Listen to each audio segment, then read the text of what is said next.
One day on Earth, amid a very ordinary day, the sky suddenly flashed with a red light, and a gate opened in the heavens. From them, horrible monsters poured into the earth. Huge and terrible, they filled the world. But along with the terrible monsters, there were those who, with their strength, could resist these dreadful enemies. These creatures from another world who came from the heavens and filled the earth were called celestials. In a Korean city, hundreds of cell phone signals suddenly sounded simultaneously in a crowd of people. The people in the crowd received an unusual message. It stated that the event taking place has been anticipated for a long time and has been prepared for since the founding of the Korean Republic. Students at the schools that received the message had already been advised not to leave their homes. People in all corners learned from their phones, looking out at the horrifying sight in their windows, that they should wait for help from the Celestials by closing their doors and not leaving their homes. At the same time, pieces of paper with inscriptions written in red began to appear in the air.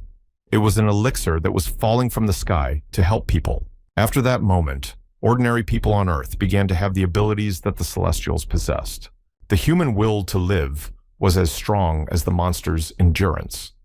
Ordinary people fought monsters with courage and new abilities.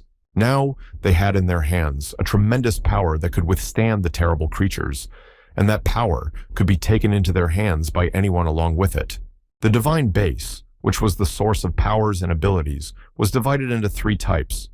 The first was called the heavenly base, and it was possessed by those who could use the power of the earth and sky. They controlled the laws of creation of all things. The second was called the earth base, and those who possessed it were guided by the energy of the earth's fire, the tree of iron and water that created the surface of our world. The human base was the third type. Those who possessed it could control their bodies with the help of the yin and yang energies of the sun and moon.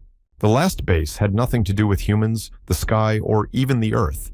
The creatures with this base were completely unpredictable. It was raining. Streams of water fell from the sky onto the earth. A terrible wind picked up the drops and carried them with it. There was the rumble of two cars colliding in the air. They flew through the air like fluff.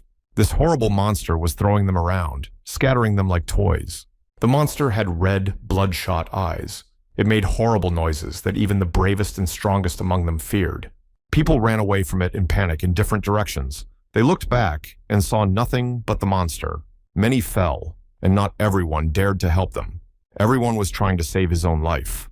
The colossal beast descended to the ground, opened its mouth, bared its long and sharp teeth, and let out a fierce roar that terrified everyone. The monster's eyes were a bright scarlet color with thin stripes of pupils. It looked out for its next victim. At that moment, in the distance, he saw a young man with long dark hair holding a sword. He held a cigarette in his mouth, the nicotine of which triggered hyperstimulation of the central nervous system, and then a release of dopamine and adrenaline. His hand held the hilt of his sword tightly. Raindrops ran down the sharp blade and fell to the ground. The young man stood firmly and confidently, preparing to fight the heavenly beast. He was full of determination and strength. The slight smile on his lips told the enemy of his fearlessness before the terrible monster. He was utterly focused and concentrated on his goal. The monster opened its mouth again, showing its long, thin tongue, and let out a terrifying roar. It was preparing to attack the young man. The opponents came face to face. They locked eyes and were ready to fight. The young man soared into the sky towards his enemy. The monster opened its jaws and lunged at him. The young man's red eyes with black pupils were full of determination and rage. The sword struck the monster's head with tremendous force. The young man swung his sword again for another devastating swing. The monster flew sideways under the weight of the force, and its head hit the wall of the building. Shards from the windows flew in different directions. Another swing of a sword of incredible heft fell upon the monster, and then another and another. The young man's blows fell on the horrible creature one after another. It became clear that the boy had tremendous power. It was pure chaos. The core of his being was neither earthly nor heavenly. It was not even human. It was an unpredictable catastrophe. Its foundation was inexplicable and uncontrollable. It was imperceptible to the ordinary superficial glance. The decapitated monster was still on its feet, and the people who had seen the battle were frozen in place, horrified by what they had seen. They couldn't believe their eyes and tried to consider who could have destroyed this horrible monster. The girl saw in the distance the silhouette of the guy who had struck the monster and pointed her hand in his direction. a young man who became an unpredictable being who possessed an inexplicable base from birth, stood on the roof of a building and looked at a defeated enemy. He tossed the cigarette that had been in his mouth the whole time and was delivering the chemicals in his system that allowed him to manifest his powers to the ground, and grinned. This young man's ancestor was Lady Yuhua. He couldn't understand how the Celestials could let this massacre happen, leaving these monsters behind and not doing anything about it. The man with a unique foundation and catastrophic strength was named Hanul. He longed for retribution for the atrocities that the monsters were doing on Earth and hated those monsters with all his soul. He fought against the Celestials, using his incredible and inexplicable strength. The people who saw Hanul defeat the monster rejoiced at the monster's death and began to speak of him as a heavenly being. In all their conversations, they discussed his power and the fact that he was able to protect them, unlike the government, which couldn't prevent the disaster. Every phone in the country started spreading information about Hanul. People began to wonder what was in his mouth and admire him. They noticed that he was different from others. Some time ago, our hero's story began in one of the factories in town. Tired workers rejoiced at the end of their shift. Tired men complained of neck and back pain and that the work was hard. Their whole bodies were aching at the end of the day, and they had no energy at all. They tried to stretch their necks and shoulders as they made their way out of the building. At this time, Hanul opened a jar of vitamins and drank it in one gulp. He was pleased with how productive the workday had been. He was full of energy and eager to move on. Colleagues invited the young man to have dinner together, but he was in a hurry and declined the offer. They marveled at how energetic Hanul was and compared his tired condition with their own. The men wondered what he had eaten. The workers assumed it was because he regularly drinks vitamins and takes red ginseng. Park Hanul believed that vitamins were the best solution for a person lacking strength, because the chemicals affected him differently from the others. The young man discovered it when a co-worker suggested he take vitamins as a nutritional supplement. 2 pills were enough to keep Puck energized and fatigue-free after a full day's work. When the hero took omega-3, his concentration increased and his mind became clearer. The guy was glad that he had this marvelous ability and could use it. Puck was thinking about getting coffee on his way home from work and looking at his phone when a pretty girl walked up to him. She apologized for disturbing her, and Hanul looked at her in surprise. The girl was beautiful. She had long, flowing hair and a slender figure. She seemed to need help. The guy just had time to think that this situation looks like that scene from the movie where the girl asks for a phone number to get acquainted. Puck quickly pulled himself together, smiled, and asked good-naturedly what was wrong. He didn't expect to hear back that the girl thought he was cute and would ask if he had some time to talk about the do. She turned out to be involved with crooks and cultists. Hanul was disappointed and turned away, heading in the other direction. The girl tried to explain to him that she was not a bad person who lived in the north of the peninsula. The boy didn't believe her. The girl kept calling him, but he quickened his step until he was running to get away from this place and this rogue. Disappointed, Hanul ran away and thought about how unlucky he was and how the beautiful girl was from a sect. He hated everything to do with celestials and sects. His father was a noble and hardworking man, but one day he came home and announced that he had made an important decision. He wanted to create a cure that would make him a celestial. After that, he quit his job and moved to the countryside. He lived in his parents' house and experimented with different medicines and ingredients.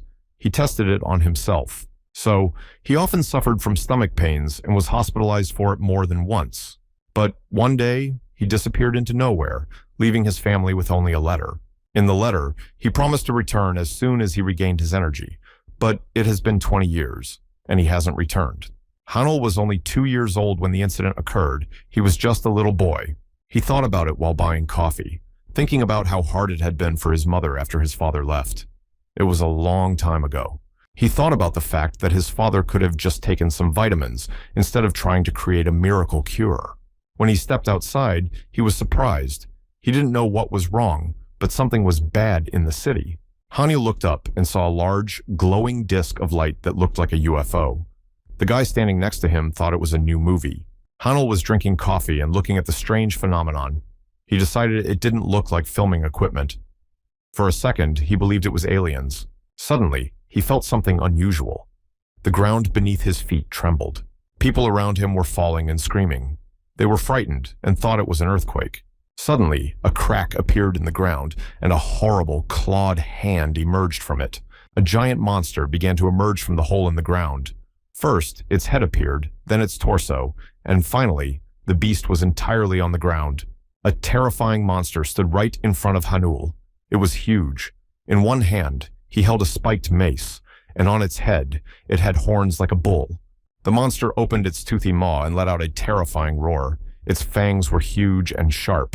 Hanul froze in place, but his heart had already started racing from the caffeine and sugar in the coffee.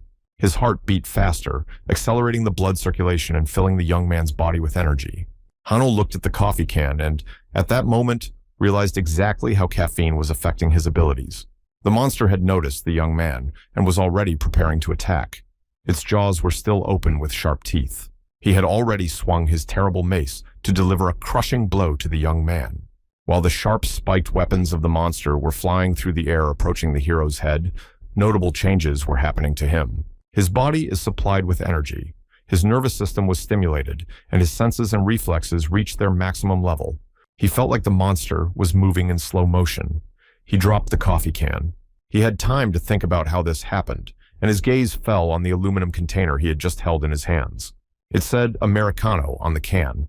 He realized that his digestibility had reached a new level and that the caffeine had brought him to that state.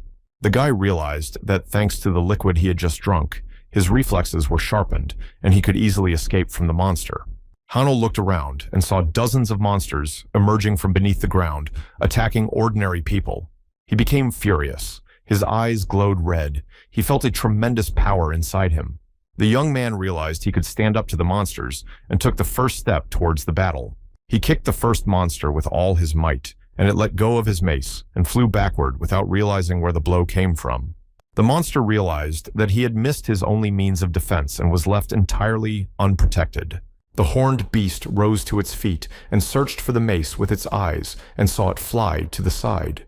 The spiked mace fell exactly in the middle of the opponents a few paces away. Hanul realized that this was his chance, and he should definitely get this weapon for himself as soon as possible. The monster saw what the man was about to do and shrieked and rushed forward to get ahead of his opponent. Man and monster were equally eager to get their hands on the coveted item before their opponent did. Their hands were a centimeter away from the spiked weapon. Only a final effort remained. A hand grasped the weapon tightly, clenching his fingers around the hilt and squeezing it hard. It was Hanul. He gripped the mace tightly with both hands and swung hard, preparing to strike. He didn't have to wait long. One mighty leap, and the monster was defeated. The young man was surprised at how easily he had hit the monster. It seemed to him that the horrible creature was much stronger. At that moment, out of the corner of his eye, he caught a glimpse of something that caught his attention. Horned monsters were coming at him from all sides and wanted to attack him. He gripped the hilt even tighter and prepared for battle, feeling a surge of energy. His soul was filled with hatred for these horrible monsters. He wanted to destroy them. The first monster with one horn on its head attacked him from above in a leap. He had an advantage because of his position, but it didn't help him. Hanul swung his mace, striking the monster's head, and it flew to the side in helplessness. One by one, the hero destroyed the monsters, fighting them bravely and with all his might. The monsters became more and more around the brave young man, but he continued the battle without stopping for a second. His eyes blazed like his soul. He had to defeat them all. He hated them and protected himself and those around him. One by one, he crushed the monsters around him, swinging his weapon, which always hit the target. The last Hanul took one previous swing and realized he had crushed everyone around him. He stood in the middle of the street with the bodies of defeated opponents lying around him. Sweat dripped down his face, and he thought about the fact that he'd made it and won, and maybe even had time to recover. But at that moment, it seemed to him that something was wrong, and maybe this wasn't the end. The hero looked up and realized that his intuition had not let him down. He saw something terrifying. It was a giant, horrible monster, much bigger than the ones he had defeated a moment ago. The monster was much taller and scarier than the previous ones. His teeth were enormous, and his eyes burned with an unbelievable anger. The young man was frightened, but realized that he could not retreat and had to fight. He hoped that the monster would be weaker than it looked. But at this moment, he felt the energy in his body begins to fade, little by little. The giant opponent had already swung his huge spiked mace at the young man. And a second before the weapon touched the young man, the effects of the caffeine wore off. At this time, a nearby store had a view of the hero's battle with the monster from a window. The store employees were arguing about who should have closed the store shutters so the monsters wouldn't get in. But at that moment, Hanul received a blow of incredible force, and his body was already flying towards the store. The young man flew at full speed into the store's glass, smashing it, and fell to the floor at the same time, knocking down one of the employees. He fell to the floor because he didn't expect such a mighty push and couldn't stand on his feet. At this time, the monster approached the store and its outline was already quite close. The monster saw a man lying on the floor, panicking and trying to crawl away from him. The worker begged for help. He couldn't move for fear. His body just froze. The monster was quite close and extended its arm to grab its victim. A lighter flicked on, and the cigarette in Hanul's mouth delivered a portion of nicotine into his system. No sooner had the lighter touched the floor than a burst of strength filled our hero with new energy. Hanul flew across the giant monster to save the unfortunate man who was still frozen on the floor in terror. The hero kicked the monster in the neck with all his might, and it didn't have time to harm the store employee. The monster flew through the air from such a decisive blow. His body collapsed for a second. From his mouth came a terrifying shriek. He felt a sense of powerlessness at this moment. His body made a crack in the asphalt under the force of the blow, and the weapon fell out of his hands. The young man was on his feet in front of his lying opponent. He had a cigarette in his mouth, which delivered nicotine to his body, making him stronger. He took another drag and felt his body fill with energy. How his central nervous system was stimulated by the rush of adrenaline.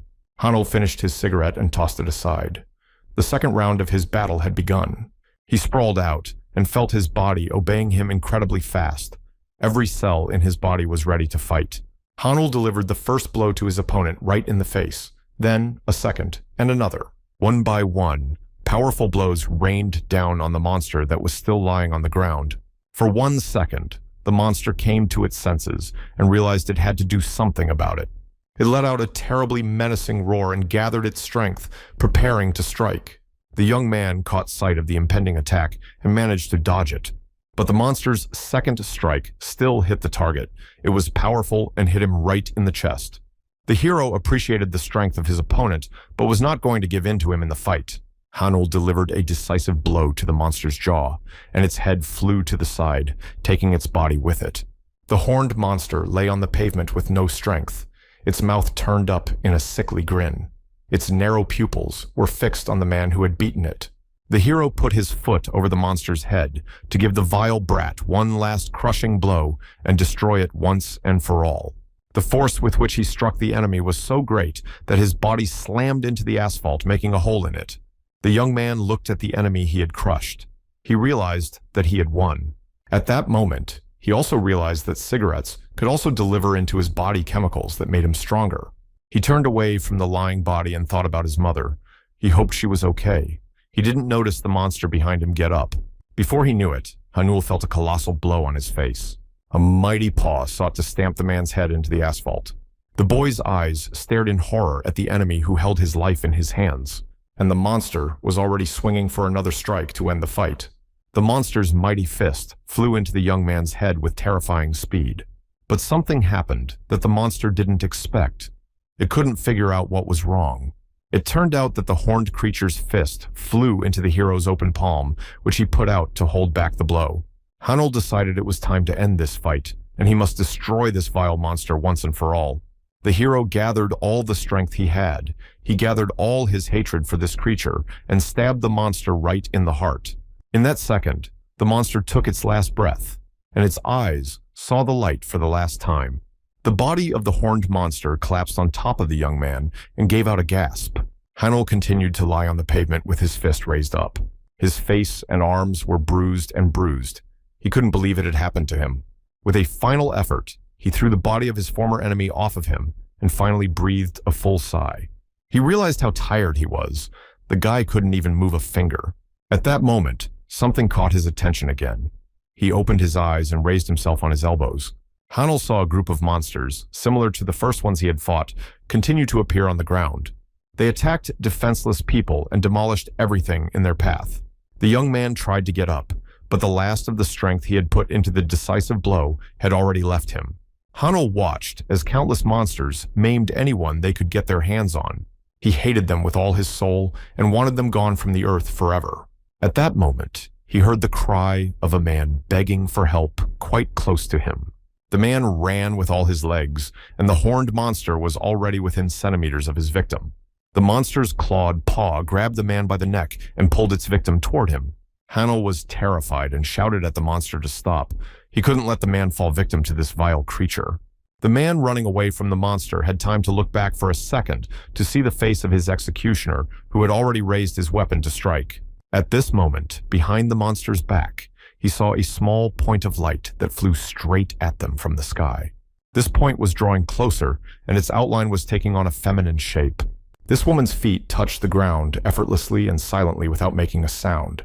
This woman carried a bright white light with her. Her long white hair fluttered in the air. In the heavenly creature's hands was an elixir, along with a piece of paper bearing red writing. She made a smooth movement with her whole body, and that magic leaf flew at a tremendous speed towards the monsters. He carried a bright white light, the same one that surrounded the woman who came down from heaven. It contained the incredible power of an elixir that could destroy the evil that attacked the earth. One by one, the monsters disappeared in the flow of that marvelous light and turned into ashes. The shining elixir resembled a giant sphere composed of white light, and all the monsters in its path simply disappeared from the face of the earth. The celestial woman was in charge of the process.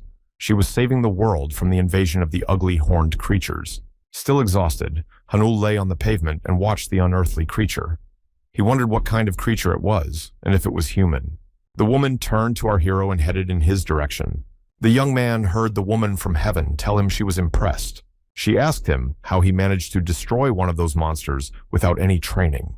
The woman wondered who this guy was, who was lying on the ground in front of her and had accomplished something she had never seen before from a mere human. Hanul sat on the pavement and looked up at the celestial creature that illuminated him with its radiance. The woman approached the young man and extended her hand to him. The young man was surprised and could not believe his ears. He couldn't believe she was talking to him. She waved her hand, and Hanul's arm itself moved forward in response to her call. The woman leaned forward and scrutinized the guy's palm. She gazed more closely and couldn't believe her eyes. She saw no sign of earthly or heavenly basis in him. She did not even feel the presence of a human foundation. The woman realized that the young man carried an inexplicable base. She didn't believe that this young man had been chosen for an inexplicable reason, but decided she had to destroy him to avert disaster. The woman raised her hand, which began to emit a scarlet light, but at that moment, she heard a voice. The young man thanked her for saving him from those horrible creatures that came from under the earth. He couldn't imagine how to express his gratitude for the lives he'd saved. The woman paused for a second, listening to the boy's words, but the decision had already been made. A piece of paper with red writing already appeared in her hand. It rose a little in the air and turned into a glowing capsule that exuded a strange energy. The woman felt sorry that the boy was wasting his talent and pure energy. Her finger pointed in Hanul's direction, and at the same instant, the glowing capsule flew into the young man's mouth. He didn't realize what had happened and reflexively swallowed it. His lips tightened. This capsule tasted very bitter, and Hanul asked what kind of medicine the woman had given him. At this moment, he felt something extraordinary in his body. The woman explained to the guy that it was a means to seal the center of his unexplained energy. It used to be used to seal demons that couldn't be controlled, but it was the only way to keep him alive. Hanul didn't realize what was happening. He continued to sit on the road, drops of sweat still dripping down his face. His body was beginning to feel numb. The woman told him that one day, his abilities would turn him and the world around him into chaos. His body felt really bad, but then he had to realize it was all for the best. She asked him not to hate her for what she had done. The woman turned around and soared into the sky. She said that maybe they would meet again if it was meant to be. Hanul was still sitting on the road, looking after the flying celestial creature. His body muscles went limp, and the guy slumped to the ground. He felt an attack of a strange sensation in his body.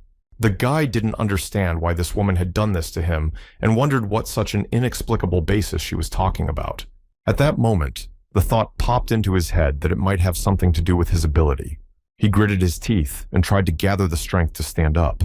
His body ached and ached, but he kept making an effort to move. He overcame the numbness in his muscles. Step by step, he kept moving and thought that if it weren't for his ability, he wouldn't be in this world anymore. Hanul reached the nearest grocery store, where he was searching for a remedy. Finally, he found what he was looking for. The jar was already in his hand. He grabbed the cap with his teeth and opened the bottle in one motion. A hangover cure poured into his mouth to deliver the active ingredients into his system. This remedy helped to detoxify the body after poisoning. Hanul continued to use one remedy after another, despite their varying purposes. One by one, the different components entered his system, but it wasn't working like it used to. He wondered why he thought hangover remedies would help him at all. The young man still felt numbness in his hands. He realized that the capsule the woman had given him had affected his ability. He decided that first, he should pack everything he might need and then head to his mother's house. At that moment, my phone rang. There was an emergency message on the main screen. Hanul thought that monsters had appeared not only near him, but also in other places.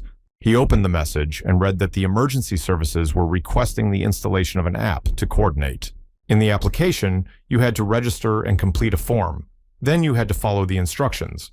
Hanul followed the link and saw an app that needed to be installed on his phone. It looked like it was hastily made, but he figured if it was sent by the official services, it would be safe. The app requested that he upload his ID card to authenticate. Once Hanul completed the steps around him, red hieroglyphics began to appear again.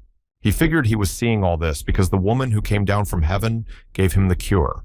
At that moment, a notification appeared on his phone stating that a divine base had been revealed within him and the process of analyzing his type had begun. Hanul didn't understand what abilities we were talking about or why they were divided into any types. Somewhere far away, that same woman felt a strange movement of power. The process of analysis was over. Hanul thought that if something about the unexplained type was written now, he would be right. In an instant, he began to feel the strength leaving his body in waves. His legs trembled, and his limbs began to go numb again. He was disappointed that it was happening now, at the worst possible time. The capsule the woman had given him continued to work. The guy grabbed the can of caffeine again and started drinking quickly, greedily gulping down the coveted liquid. While he was drinking, the process of determining his type was still going on. The guy straightened up the jar and finally felt a little better. He saw that the determination of his base type was almost complete. He was very excited and scared about what was happening. He looked at the screen and waited for the message to appear. The color of this substance was blue. The blue color symbolizes the tree. This substance was called empty blue energy. It was considered one of the best among the different types of ingredients. Hanul felt a tremendous tension in his soul from waiting for the result. And in his stomach, some kind of process started again. It was weak at first, but it gradually strengthened. The young man threw up right on the floor in front of him and felt his body begin to fill with pure blue energy. It turned out that the blue energy, along with the poisonous ingredients, was the capsule the Celestial gave to the guy. The hangover drinks helped neutralize the poison in the pill, but the blue energy remained in him in its purest form. Something began to happen in his body. He was thrown into a fever. He wanted to wait until the temperature was lower. He was uncomfortable sitting, and there was no way he could relax his body. He changed pose after pose, but he couldn't find a place to sit. He couldn't lie down, sit, or stand. At one point, he decided that a meditation pose he had seen under a waterfall in a movie should help him. The young man tried to repeat the pose as accurately as possible, just like the old man from the movie. And it worked. He felt comfortable, and his body began to relax. He decided to sit like this for now, and that's when he remembered the phone and was waiting for the totals. He saw that his base was determined to be earthly, and there was no mention of an unexplained base. The message was about how to best stimulate his features and what to pay attention to improve his powers. Hanul thought that the unearthly woman had given him that capsule because his foundation was inexplicable, and what the energy of the trees meant. At that moment, he felt that the poison in his body was completely neutralized. The guy guessed that the components that were not poisonous had not been destroyed and remained in him, changing something in his disposition. The young man was relieved because if the result showed that he possessed an inexplicable base, he would have to go on the run. A large hologram screen in the room suddenly turned on. At first, it was just a blank black screen. Then Hanul saw the president of the country addressing all the citizens. The guy was surprised that the president himself went live to make a statement. It was something significant. The president said that he is obliged to tell the absolute truth for the safety of the people of the country. He began his story by saying that many thousands of years ago, the world was very different from the one they lived in now. What we now call monsters were then inhabitants of our planet. But other creatures sought to enter our world and were able to traverse other galaxies to do so. People in those times also existed, but they were very much disadvantaged and brutally exploited. But amid all this horrible world, one day, a few select people found a divine foundation. People became much more resilient, and their lifespans became longer. Then, this world became a world where anyone could have power. These people were called the Celestials. They sacrificed their lives in exchange for closing the gates to Earth so that humanity could flourish on the planet. Their exploits were sung in legends and myths. From generation to generation, stories about them are passed from parents to their children, while they continued to guard the gateway to our planet as its civilization evolved, until recently, when everything changed. All over the country, people received messages on their phones with important information. They said that the Celestials would be patrolling the neighborhoods, that the government is committed to ensuring the safety of all citizens, no matter what. It was also said that all patrol officers were qualified and authorized to enforce the law when necessary. Hanel saw on his screen that the process was complete, and the solar wind letters opened. He tapped on the screen and thought that this was what the message said about everyone being matched with skills according to ability. He continued to sit on the floor in a meditation pose, thinking about it. The question came to his mind if these were all the skills that had been mentioned. A picture appeared on the screen showing a man sitting in the lotus posture. The diagram showed 3 centers, the top center on the head, the middle center on the chest, and the bottom center on the legs. Each center pointed to a body part according to the name. Hanil thought that these were the 3 points where he felt the heat, and the man on the diagram was sitting in exactly the same position as the boy. A message appeared on the screen stating that for some time after training, the chosen ones would experience heat in at least one of the 3 zones. After the heat appeared in the 3 zones, you could start training. The note stated that for the Earth's directions, the primary one was respiratory. At this stage, Hanul was to begin practicing breathing techniques. He thought about the fact that just yesterday he hated anything to do with Celestials, and today he was sitting and practicing mystical breathing. The young man took a deep breath and focused on his breathing. He continued to concentrate on each inhale and exhale. For a second, he thought about the fact that this was coming much easier to him than he had realized. The man kept breathing deliberately and steadily to focus and relax his body. It took a long time to feel the heat in all 3 zones. For some, the process took months. It all depended on one's ability. With increased training, it became possible to enter a state where one could no longer feel the passage of time. This was Hanul's first step towards becoming a Celestial. For a second, he opened his eyes, feeling how relaxed he was. And to his surprise, he found a bunch of plants that had grown around him and filled the room. Some tree branches even sprouted through the window. Hanul couldn't understand how it happened. The branches of the plants had grown around the objects, and even had time to grow around his body. He was trying to figure out how long it had been since he'd started breathing practice. The guy wanted to check the time, but his phone was dead. He looked for the place where the clock hung. He decided to walk down the hall to find it. Finally, he found a clock that showed the exact date and time.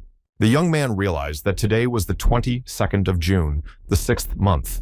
He tried to count how much time had passed and realized it had been 100 days since he had received that emergency message on his phone.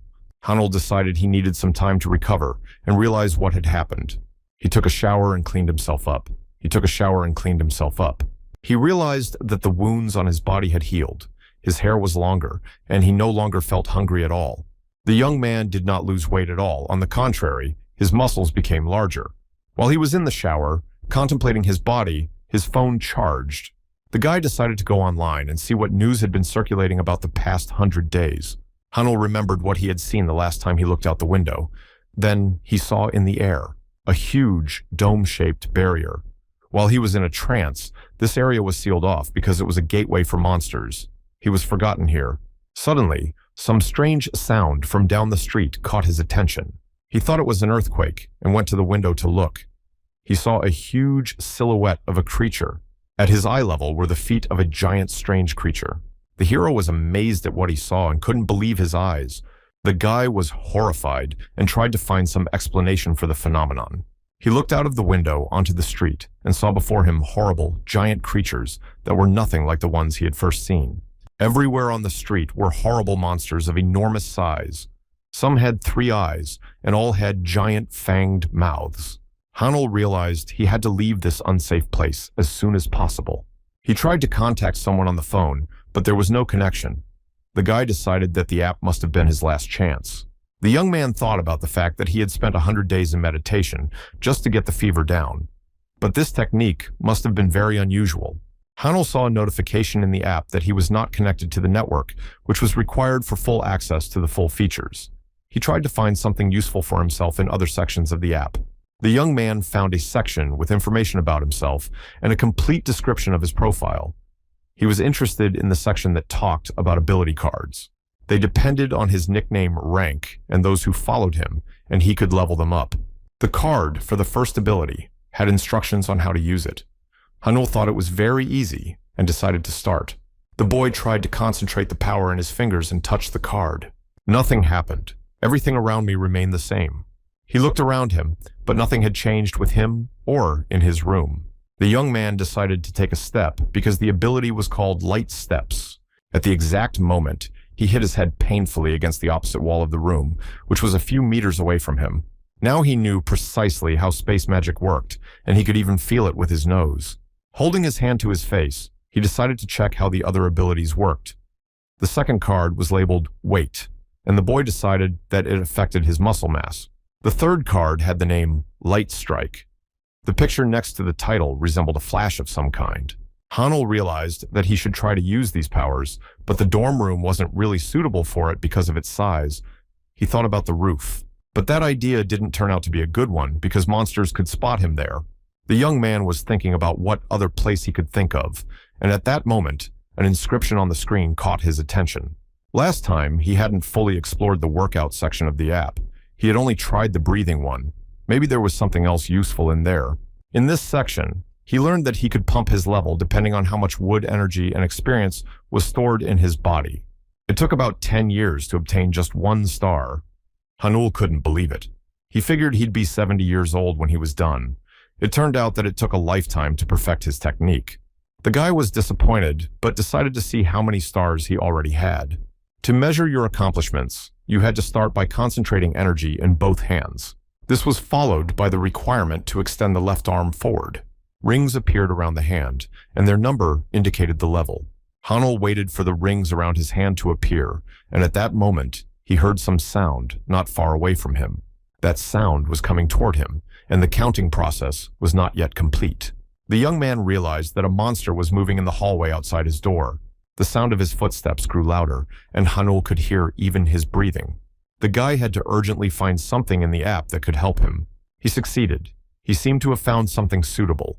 The man stood in the middle of the room, and at that moment, the wall behind him began to crumble. Startled, he turned around to see what exactly had happened. And at that moment, the monster that destroyed the wall pounced on him. It was powerful. Its jaws were very close to the young man's face. The monster was massive in size. It had 4 eyes and giant sharp teeth. Hanul recalled an ancient technique known as the absorption method. It was the most ruthless because it took away the life force of animals. The hero decided to utilize an ability similar to this technique. He grabbed the monster's head with one hand, used his strength, and tried to hit it. He succeeded and was able to flip the monster away from him with one hand.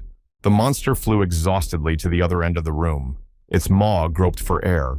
The defeated monster was lying on the floor a few meters away from Hanul, and the guy started to feel an energy spilling over his body. He thought that if it wasn't for this ability, he would have been finished by now, and the energy that filled him continued to penetrate deep into his body. The iron and protein from the defeated monster entered his body. They made his muscles grow bigger, and he was filled with energy. The level of red blood cells in his blood rose. His eyes began to emit light, and the space around him began to glow. This process continued for a while Puck listened to his body sensations. He tried to figure out what exactly had happened while he was fighting the monster. The guy could feel the energy literally bubbling in his body. The thought crossed his mind that when he defeated the monster, the nutrients from his body were transferred to him. Hanul decided that those nutrients should have been enough for him to recover from the light strike. He turned around to look at the body of his defeated foe and noticed something unusual. Some kind of plant sprouts began to grow through the monster's skin. There were several of them. The guy remembered exactly how it hadn't happened a few minutes ago. He decided he'd better take a couple of these sprouts with him just in case. He might need them. Leaving the room, he continued reading about his abilities. He learned that he could only use his seed planting skill once on an opponent. Hanul realized that he needed time to absorb the monster's energy, so it was best not to find himself in a situation where he would be alone and surrounded by several of them. As he read on, he learned that a light strike couldn't kill, but it could drive away monsters or signal for help. He had to wait for the rescue team to arrive. While he was thinking about using this ability, he noticed that another monster was looking at him from the darkness. It was completely different. It had blue skin and was covered in spots, and the fur on its head was almost white. The monster opened its mouth and lunged at Hanul. He was swift. The hero managed to put his arm forward to block the path of the approaching open maw. The monster grabbed the guy's skin with its sharp teeth, but the young man's ability prevented the beast from biting through his skin. The guy swung his free arm and concentrated on hitting his target. His eyes and skin glowed green. He hated the vile creature he saw before him. The young man's fist hit the target. The creature howled in pain and flew backward. The guy had no time to stay put. He had to get out of there as quickly as possible. The puck had to get to the roof to signal for help. Running up the stairs, he saw another monster preparing to attack him. The vast monster jumped at Hanul, and its paws were quite close. The hero didn't hesitate and struck the creature first, but the next monster was already approaching from behind. The monster tried to grab the guy's leg and bite it, but Hanul managed to fend off the attack and flung the vile creature away from him. The guy looked down at the stairs and saw more monsters approaching him. He didn't know how many more of these creatures were in the building, so he tried to climb the stairs as quickly as possible. At last, he managed to climb up and open the coveted door to the roof. There was only a short distance to go. But on the roof, something he couldn't even imagine was waiting for him. Hanul saw a colossal-sized monster. It was the size of a house. This giant creature had several pairs of eyes, and its teeth were the size of a man. While the young man was trying to get a better look at this horrible creature, the monster was coming up behind him, chasing him down the stairs and finally catching up with him. Hanul realized that there was no turning back, and he had to take action. The hero sprinted and headed straight into the giant creature's jaws, while simultaneously launching an app on his phone and selecting a light strike card. He touched the card and held his right hand out, the phone up. A blindingly bright light blazed around him. The glow was so bright that it was visible for several kilometers. Hanul sat with his arms wrapped around his legs, hiding behind the door, and heard someone looking for him. A human voice asked if he could come out. The boy thought it was the rescue team. He saw a man hovering in the air above the roof and rushed toward him with all his legs. He stood directly below the man and looked up at him. The man, a fiery Taoist, looked down at the guy and asked why he was standing. He didn't understand why the guy didn't use flying or jumping as a means of escape. Hanul was embarrassed and told me that he only had 3 ability cards that he had gotten at the beginning. Another monster was approaching them. The man told the young man to hold out his hand. The Sky Man didn't see the monster and told the young man to obey him, while Hanul tried to show him that danger was coming from behind. He yelled to the stranger that there was a monster behind him, and the Taoist finally turned around. He saw the monster, and his hand blazed with scarlet fire in an instant, and scarlet rings like beads appeared around it. These rings rotated around his wrist, and they were the ones that exuded a scarlet glow. They pulsed and vibrated towards the monster, and it flew away from the celestial. Hanul watched as the Taoist, without even touching the monster, sent it into a state of unconsciousness. The man turned to the guy and told him not to make him repeat his request a 3rd time, and held out his hand. The young man couldn't believe his eyes and ears, but decided he had to trust this man. Hanul stretched out his hand, and an unknown force lifted him into the air. He felt himself moving after the celestial. They were flying over the city, and the man asked who the guy was and why he was in a restricted area. He thought the guy was crazy for not valuing his life. Hanul opened his mouth to reply, but the man stopped him, saying he didn't really care. The young man thanked the Celestial for saving his life, but the man only nodded in response. From there, they continued to fly in silence over the night city. Suddenly, the young man's phone vibrated sharply, which startled him. He saw that his phone had received a large number of missed call notifications and numerous texts. Hanul was glad that his family was unharmed, and he thought about how many things must have happened and changed in that time. The guy was flying through the air and thinking about how much the rest of the world had changed. The next morning, Hanul called his mom, whom he hadn't heard from or seen in over 3 months. He told her he got lost, and then the rescue team found him. Now, they have to investigate, so he'll be delayed. He was pleased to hear his mother's voice and to know that she was all right. They said goodbye. A man in uniform came into the room and asked if the conversation was over. Hanul answered in the affirmative. The man handed him a glass of tea. He thanked him and thought about the safety of his family. At that moment, the door opened abruptly, and a man entered the room. He was big, with broad shoulders, small eyes, and blonde hair. He asked the employee if he was the same guy. The uniformed man introduced the man as Commander Cha Hyun-jun. He was the apprentice of the unit's chief. The bogey turned sharply to the employee and ordered him out. The man was surprised because he had to collect Hanul's testimony. Hyun-jun was furious and said he wouldn't say it twice. The employee headed for the door, and the boogeyman asked Hanul if he had studied divine techniques before the gate in the heavens opened. The young man answered no. Bugай was amazed because, in this case, it turned out that the young man was the worthy one who was able to awaken his mentor. Hanul didn't understand what exactly put Hyun-jun in such a state. Boogie handed him the tablet and ordered him to look at the screen. He pointed out to the young man that it said Ascendant and told him that there were 9 levels of celestials. Ascending high, great, mystical, heavenly, magnificent, divine, spiritual, and earthly. The last level was possessed by the highest celestials. A disciple or hubei was someone who had just discovered his ability. However, the teacher recognized his ability and promoted him to the next level of Sunday. The boogeyman excitedly said that neither age nor one's place of birth mattered, and it only mattered that the Hongbei were subordinate to the Sunbai. Hanul realized that the ascending level was the lowest and asked the boogeyman what level his teacher possessed. Hyun-jun was furious at this question and grabbed the young man by the collar, shaking him to bring him to his senses. He demanded that the boy gather his wits. Boogie took the question as rude. The boy should have remembered that if you have an innate base, you must obey your elder ancestors. He was furious and warned that if the guy repeated such insolence to his teacher again, he would not repeat it a second time.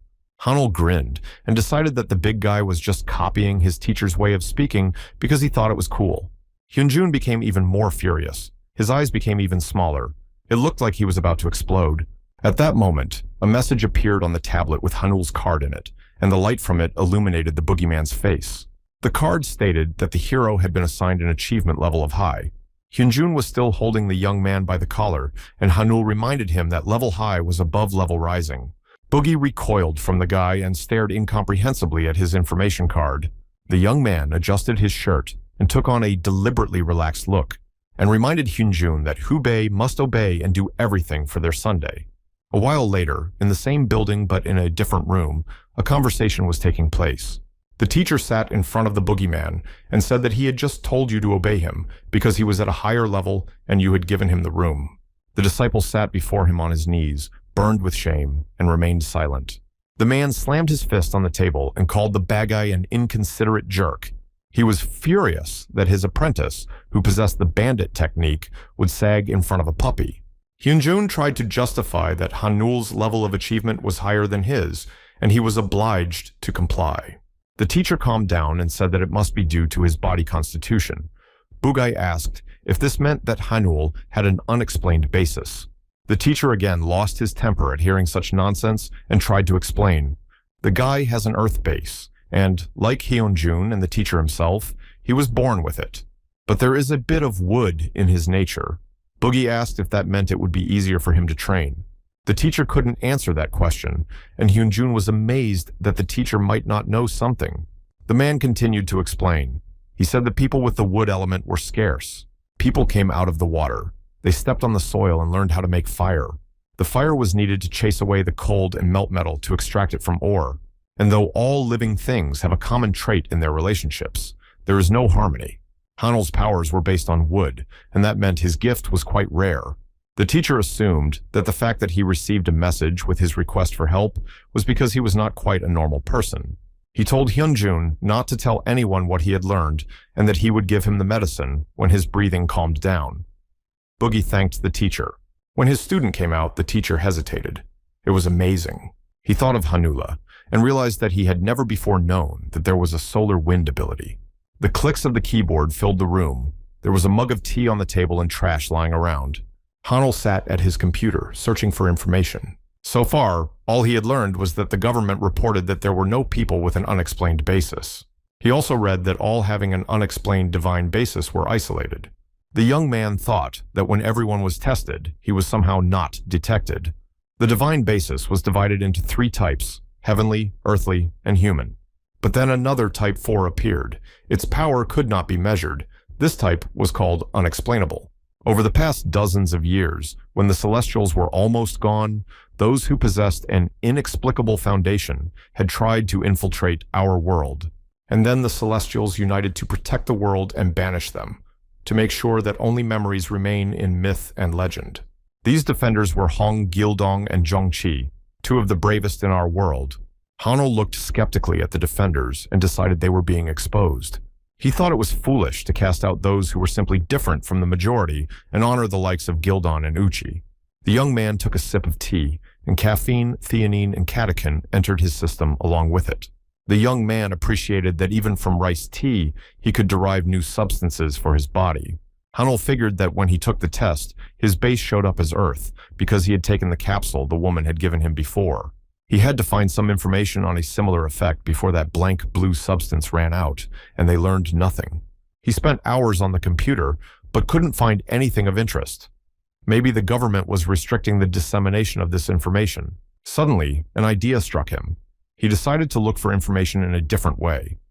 Hanul typed the word medicine into a search engine and opened the first website. It was an ordinary site with a database of medicines. Still, his attention was drawn to an image placed on one of the pages. The seeds in the picture reminded him of something very much. The image of him picking seeds that had grown through the monster's skin flashed through his mind. They were exactly like the photo that was posted on the site, and there was a post next to the image. Hanul took the seeds out of his bag and scrutinized them. He collected these seeds after fighting the monster that attacked him in the dormitory. Turns out they weren't as rare as he thought. The guy was trying to find a little more information about them. He had never seen anything like it, and didn't know where these seeds were sprouting. The young man opened the post next to the picture on the site and read that the author's grandfather had written a book about these seeds and that the author wanted to spread the word. The plant from which the seeds came was called purgatory grass. It grows near the Sanzu River, which separates the world of the living from the world of the dead. If consumed raw, you could get sick, but the sprouted seeds were an elixir that gave dark energy. Hanul learned that these seeds were difficult to germinate and remembered that when he saw them on the monster's skin, they had already begun to sprout. The boy thought about it and tried to remember in detail how everything had happened back then with the monster. When the monster attacked him, he used his power and took some of the creature's energy away. The young man had an idea. He decided to experiment with the seeds he had left that had not yet sprouted. The guy picked up 3 seeds that glowed and exuded radiance and began to prepare himself. The young man sat down in the lotus posture, closed his eyes, and tried to focus on the solar wind breathing technique. He channeled all his thoughts into the flow of meditation and concentrated on his breathing. After a while, Hanul cautiously opened his eyes. He was amazed at what he saw in his hand. It defied logic. Small green stalks were already sprouting from each of the 3 seeds. 2 hours passed. The door to the room swung open, and an enraged Hyun-jun burst in with a shout of, "Hey you!" But there was no one in the room. There was an order on the table with the computer on. Boogie looked around for Hanul, but didn't see him anywhere. He looked around the room for the guy, checking to see if he'd stolen any of his stuff. He opened the refrigerator and came across a bunch of peaches he'd bought himself. 1 peach was missing. Boogie thought he was right, and the kid was a thief. Meanwhile, events continued to unfold in the city park. The seed, planted in the ground, labored to grow its roots deep into the soil. Nearby sat a breath-concentrated Hanul in the lotus pose. He cautiously opened his eyes to see if he had succeeded. The boy was amazed at what he saw. He couldn't even imagine such a thing. Before him was a real tree with branches and leaves. 2 hours of meditation had been enough to make it happen. Hanul was amazed at what he had managed to create, and he wanted to make sure the tree was real. He realized that through his breathing technique, an energy exchange occurred between him and his surroundings. His ability helped the plant to grow faster. If he continued to grow herbs in this way, he could live with the inexplicable base without any problems. He put his bag away so he wouldn't damage it. The boy had to try eating some of this plant to make sure he was right. He put a piece in his mouth. His body accepted the stimulant. The active ingredient this time was a sprout of purgatory grass. Just like last time, heat began to spread through his body. If the absorption continues like this. But then something went wrong. The process stopped almost immediately. Hanul decided to try again. Maybe he had done something wrong the first time. But nothing ever came out. The guy couldn't understand what was wrong and why he couldn't do anything. He felt the effect, but only in the stomach area.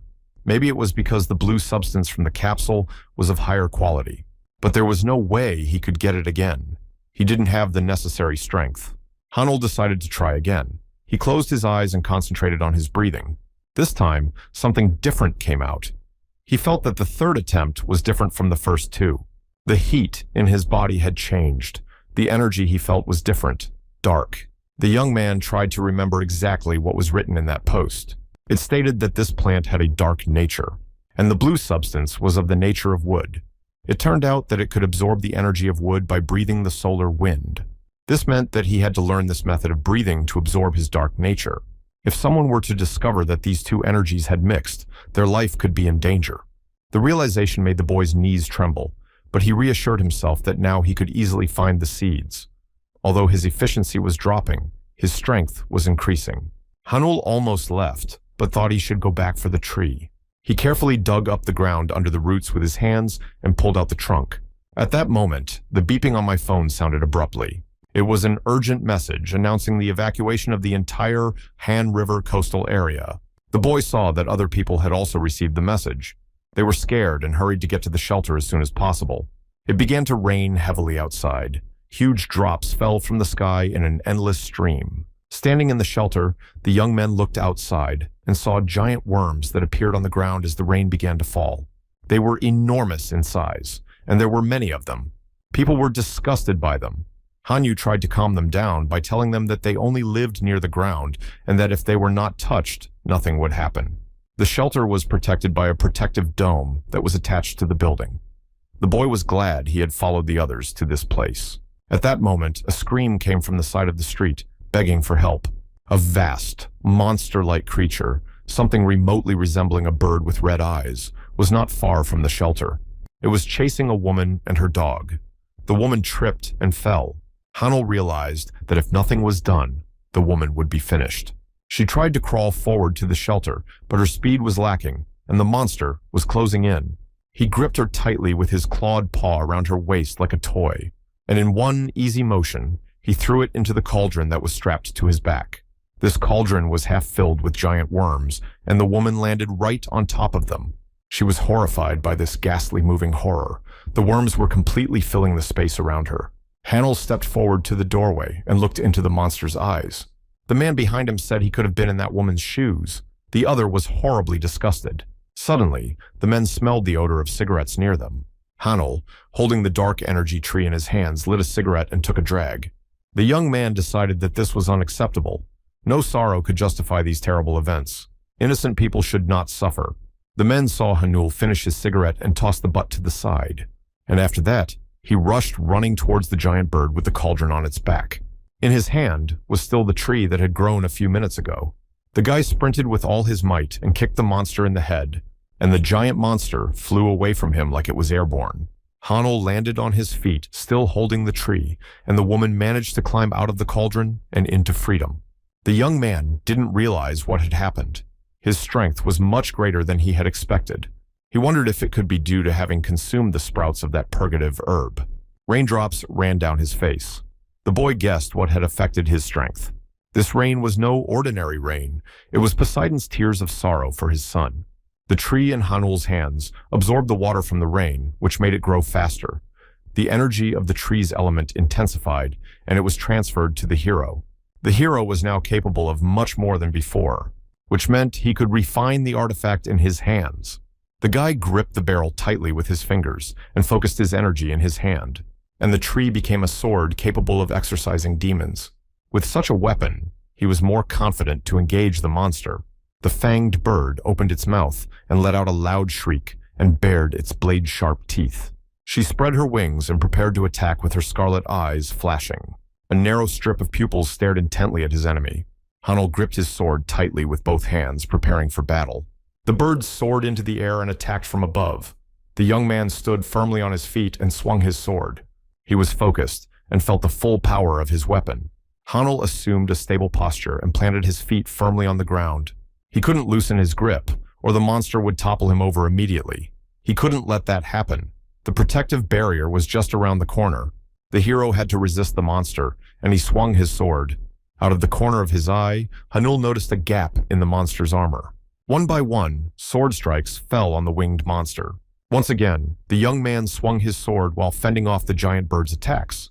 The guy noticed that despite the number and strength of the attacks, not a scratch was visible on the weapon. He thought that was a feature of his artifact. At some point, Hanul noticed that the monster didn't take its eyes off the blade. The guy assumed it was because the tree was a peach tree, which was thought to ward off monsters. The monster finally tore its eyes away from the sword, and its gaze fell on the woman who was still lying on the ground, not far from the battle site. She noticed the direction of the bird's gaze and tried to get to her feet in horror. The hero also guessed the monster's intentions and tried to anticipate his moves. The monster was already very close. Its clawed paw was almost touching the woman's body. She fell to the ground again. Her eyes were full of terror. Hanul hurried as fast as he could. He had only a few steps to go. He managed to pick her up in his arms before she hit the ground. The woman tried to thank the young man, but he said it wasn't time to relax yet. The beast saw what had happened. It growled menacingly, and with a shriek, he rushed off in pursuit of the guy with the girl in his arms. It once again launched its clawed paw forward to grab its victims. The woman was terrified and clung to the guy as hard as she could, while Hanul ran as fast as he could.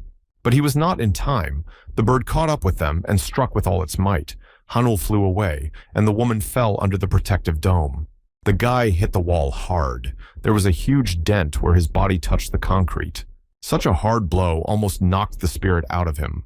He managed to avoid fractures and serious injuries only thanks to the effects of the substances, but the effect was already coming to an end.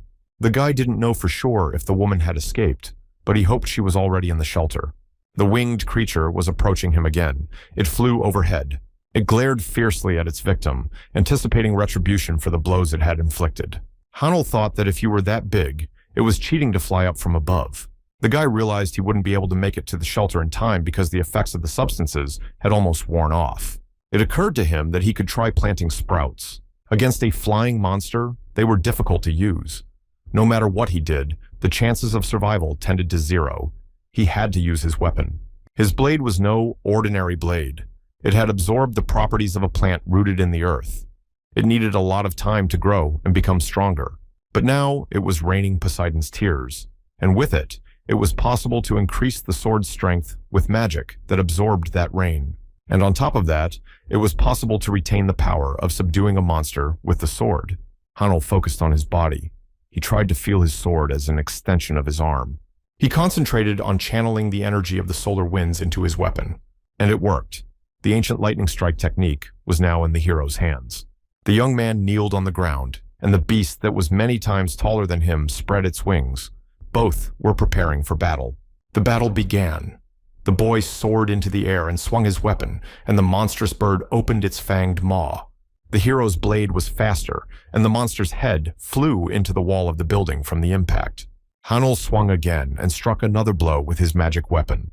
The force was so great that the monster's head broke through the wall of the building and went into it. The creature was so scared it could barely get its head out of the hole. However, the hero was alert and had already prepared to strike again. Their faces were some centimeters apart. Hanul's full concentration and fury, sparking eyes, were the last thing the monster saw in its life. Hanul was victorious, and the vile creature gave its breath. The unwilling spectators of the battle were beginning to gather outside. They witnessed an unprecedented event and could not believe their eyes. The downed bird was the favorite pet of the mighty deity. That's why no one could tame it, and it went on rampaging for a long time. People were videotaping the hero who saved a man in danger right before their eyes. He cared. However, the person everyone thought was a superhero was stabbed in the back. This blow was of immense, unearthly power, scarlet fire with rings of power like beads. That stab in Hanul's back was delivered by none other than the teacher who had once saved him. A burly man stood next to him. The teacher was furious because the young man had ruined Lady Yua's favorite creature, and even though he didn't know, it didn't mean he shouldn't be punished. The teacher felt that for such a daring act, Hanul should have been held responsible by the strictest standards. The guy sat leaning against the wall. His head was down, his eyes were closed. Different people in different parts of the city watched this video on their devices. Some saw it on the news, Some were sent it by friends, and some saw it on social media. Hundreds of people learned about what had happened in a short period. They forwarded it to each other. In the comments, people shared their opinions about what happened. Many commentators stood up in support of the young hero. Some condemned the man who maimed him. People actively discussed what happened and asked questions. Some rejoiced that the bird was gone, and meanwhile, another dialogue began. Lady Yua stood at the window overlooking the city and asked the servants if it was true that her chick was gone. She wondered what had become of the impudent man who had dared to do this impertinence. The maid obediently bowed her head and replied that he had been taken into custody. Lady Yua was furious to learn that, for such a crime, he had been merely detained and not punished to the fullest extent of the law. She sternly ordered to tell all of humanity that if they didn't want to find out what her anger looked like, they should tear this insolent brat apart. The maid raised her eyes to her mistress. She timidly told her that the video of what had happened had spread throughout the country and was being hotly discussed by the people. She speculated that the new leadership was hoping that Lady Yua would be lenient to avoid people's excitement about the Celestials.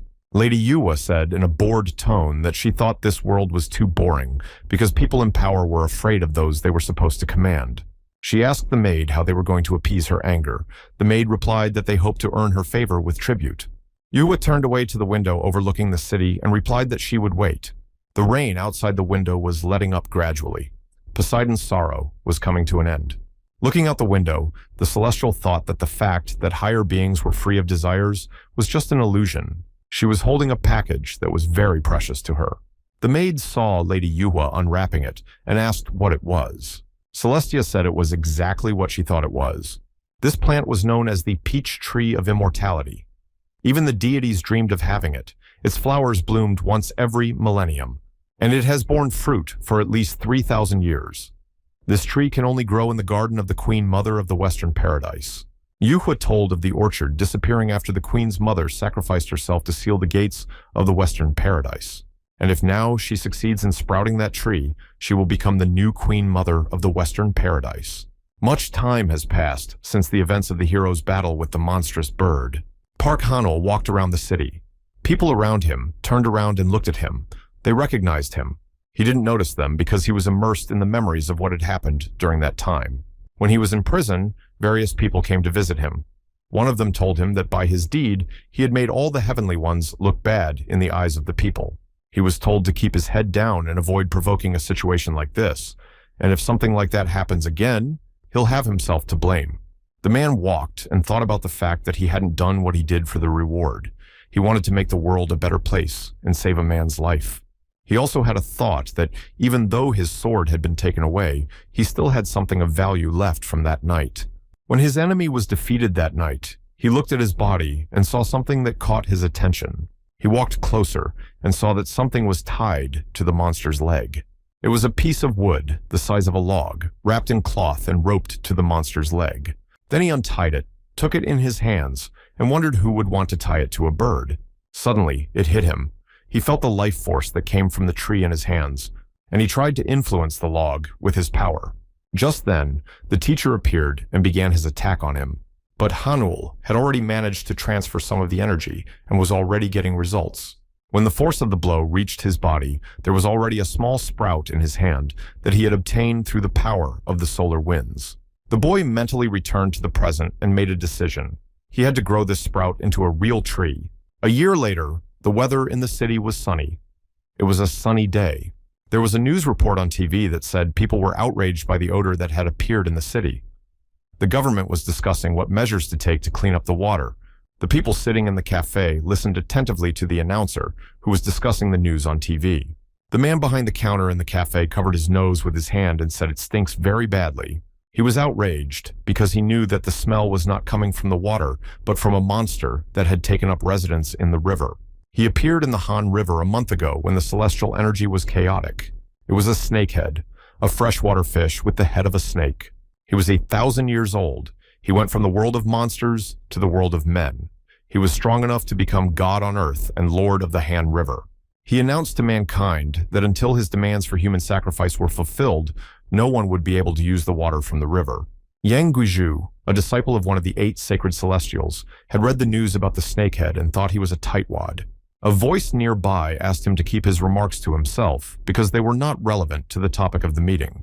A woman in a business suit walked into the office, holding a telephone in her hand. It was the youngest disciple of one of the 8 holy celestials, Shin Soman. She asked everyone to take their seats. Giju rudely joked that the topic of the meeting would be her figure. Soman didn't like it and asked if he was sure of his joke. He continued the stupid joke, saying that this was not a problem they could solve without her involvement. Shin Soman stood there and listened to him speak. Didn't she think it would be foolish to solve this problem without her participation? Everything that happened was the will of the elders. It was necessary to behave as if nothing had happened until humanity was in trouble and began to protest. The girl tensed her jaw and asked if that was all her master had taught her. From such insolence, Giju was perplexed. He asked the girl again what she had said. Her teacher informed her that tens of thousands of people were sick with infectious diseases, so they were obliged to find a solution as soon as possible. She was outraged at how this brash disciple of the Heavenly Wolf King had insulted her master. The cheeky guy asked Soman, so she thought she could kill the Lord of the Han River. The girl was amazed at his insolence and didn't know what to say. She stood staring at him, and a drop of sweat ran down her cheek. Giju told me that yesterday, 4 celestials went to destroy the monster, and they all failed.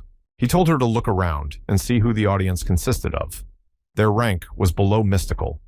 He resented the fact that she wanted them to work together and foolishly stepped right into the jaws of the fish. Someone knew that the reason for the sea monster's strength was that it combined water and earth techniques simultaneously. There were only a few people who were as proficient in 2 techniques simultaneously as he was.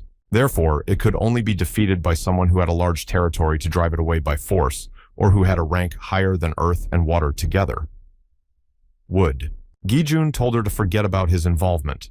He asked sarcastically what the difference was between worrying about people and not passing the entrance exam. Soman, feeling her powerlessness before this insolent man, clenched her fist, and the device in her hand shattered into pieces with a crack. The guy got up from his seat and said he'd better go train. Soman was left alone in the auditorium. If someone could kill the snakehead, it would be the best outcome for this situation. Shin Soman was strolling in the park. On her shoulder hung a bag with one exciting item. The girl took the bag off her shoulder, unzipped the zipper, and a pouch showed in the opening. Gently holding it up, she opened the pouch, and the very same hilt was revealed. The girl mentally drifted off into memories. A year ago, with the help of this sword, a young man was able to defeat Lady Yuhua's bird. Then, the guy was arrested and afterward released. His sword was confiscated by the Celestials. It was a rare artifact made of peachwood. It was unique in that it could be used by even those of low rank. Because it was shaped like a sword, it caused an uproar in the heavens. But after the energy that was in him gradually disappeared, the argument stopped. Park Hanul. That was that man's name. He hadn't left town lately and seemed to be working in a restaurant. Sometimes he was seen in different places with his family or with a group of friends. He went to the movies. He wasn't using that app anymore. His phone was turned off. He could no longer use the talisman and evaluate his achievements. Considering everything that happened to him after the fight with the bird, it wasn't surprising. While the girl was thinking about all this, a hooded figure approached her from the side. He was tall, with dark hair. He was wearing a sports uniform, and Shin Soman instantly recognized him. It was Park Hanul. As he approached her, she regarded him to make sure of her assumption. He had already equaled her. She was surprised to realize that he had taken a sharp turn off the path he was running on. The girl couldn't let him go. She had to catch up with him. Soman resolutely gathered her forces and used the sudden pursuit technique. She summoned the spirit of the roe deer to her aid. Her speed and agility increased. But she still couldn't catch up with the guy. He flew like the wind. She ran as fast as she could. Plus, she used the talisman. But the distance between them didn't shrink an inch. The girl continued to run through the bushes, paying no attention to anything but her goal. Suddenly, I found myself in a large, spacious clearing, which was empty. She looked in all directions, but Hanul was nowhere to be seen. Suddenly, a voice came from behind her. She turned around and saw a guy. He asked her how she was related to the Celestials. The young man took off his hood and said he hadn't meant to run away from her, just that he was surprised someone was chasing him. Hanul was breathing hard, and sweat was running down his face. The girl noticed it and realized what it was, that he didn't use a talisman. He only ran so fast because of his physical strength. She tossed him her phone, and he reflexively grabbed it with his hand. The phone, on which the application was already open, immediately began analyzing the new user's data. Hanul had already forgotten what the app looked like. He was looking at the screen that displayed the scanning process. Someone watched expectantly. She purposely used this ploy. She was curious. The guy saw the results on the screen, and his mouth dropped open slightly. He decided to get rid of this girl's company by showing her the results. She couldn't believe her eyes. He was still a tall celestial, yet he was shorter than her. His profile card continued to appear on the screen, and someone continued to read the information. In this image, you can see all the terms related to medication. Important information. The higher the level, the stronger the celestial. Park Hanul and Shin Sumin were walking side by side in the park and talking. The young man asked her why she had taken the sword to destroy the snakehead. He was surprised that the Celestials wanted to destroy the monster. Soman was embarrassed. She didn't know what to say to the young man. The young man said that maybe it was just his imagination. Still, it looked like the Celestials were deliberately ignoring the monsters. Soman was not silent and emotionally explained to him that the reason was that they wanted their students to practice such problems independently. The guy didn't like the fact that thousands of people were suffering just because the masters were waiting for their students to develop. He accepted that if he cooperated, the sanctions imposed on him after that battle would be lifted. The guy asked if he could have his sword back. Someone did not expect this question. She couldn't understand how he guessed what was in her bag. The young man explained that when he takes a breath, he can interact with the plants around him. It's an ability he's currently studying. Someone realized that was why he was able to run so fast. Hanul couldn't wait to find out when he could get rid of the curfew. The girl told me that it was temporarily canceled for a snakehead extermination mission. It was a task that attracted the attention of others. And besides, there was no one around to judge him for his help. The curfew was imposed as punishment for sending Lady Yuwa's bird to the grave. That story has now been forgotten. The snakehead problem is easily solved if Soman's apprentice, Taebik, convinces Hanul to help destroy the river monster. This is what the area next to the Khan River looked like after the snakehead had settled in. Several young people were standing on its bank. One of them was Shin Somin Pak Hanul, along with a few other students. One of the students asked the girl what they had come to the school for. He hoped that Somin hadn't brought them here just to look at Hanul. She tried to calm them down and explained that it was necessary to destroy the keeper of the river. She turned around to look at what Hanul was doing and wondered what he would do. The young man stood at the very edge of the river looking ahead. Behind his back was the bag containing his artifact. He scrutinized what appeared before his eyes. He wore a mask on his face so that he wouldn't smell the horrible stench that came from the river.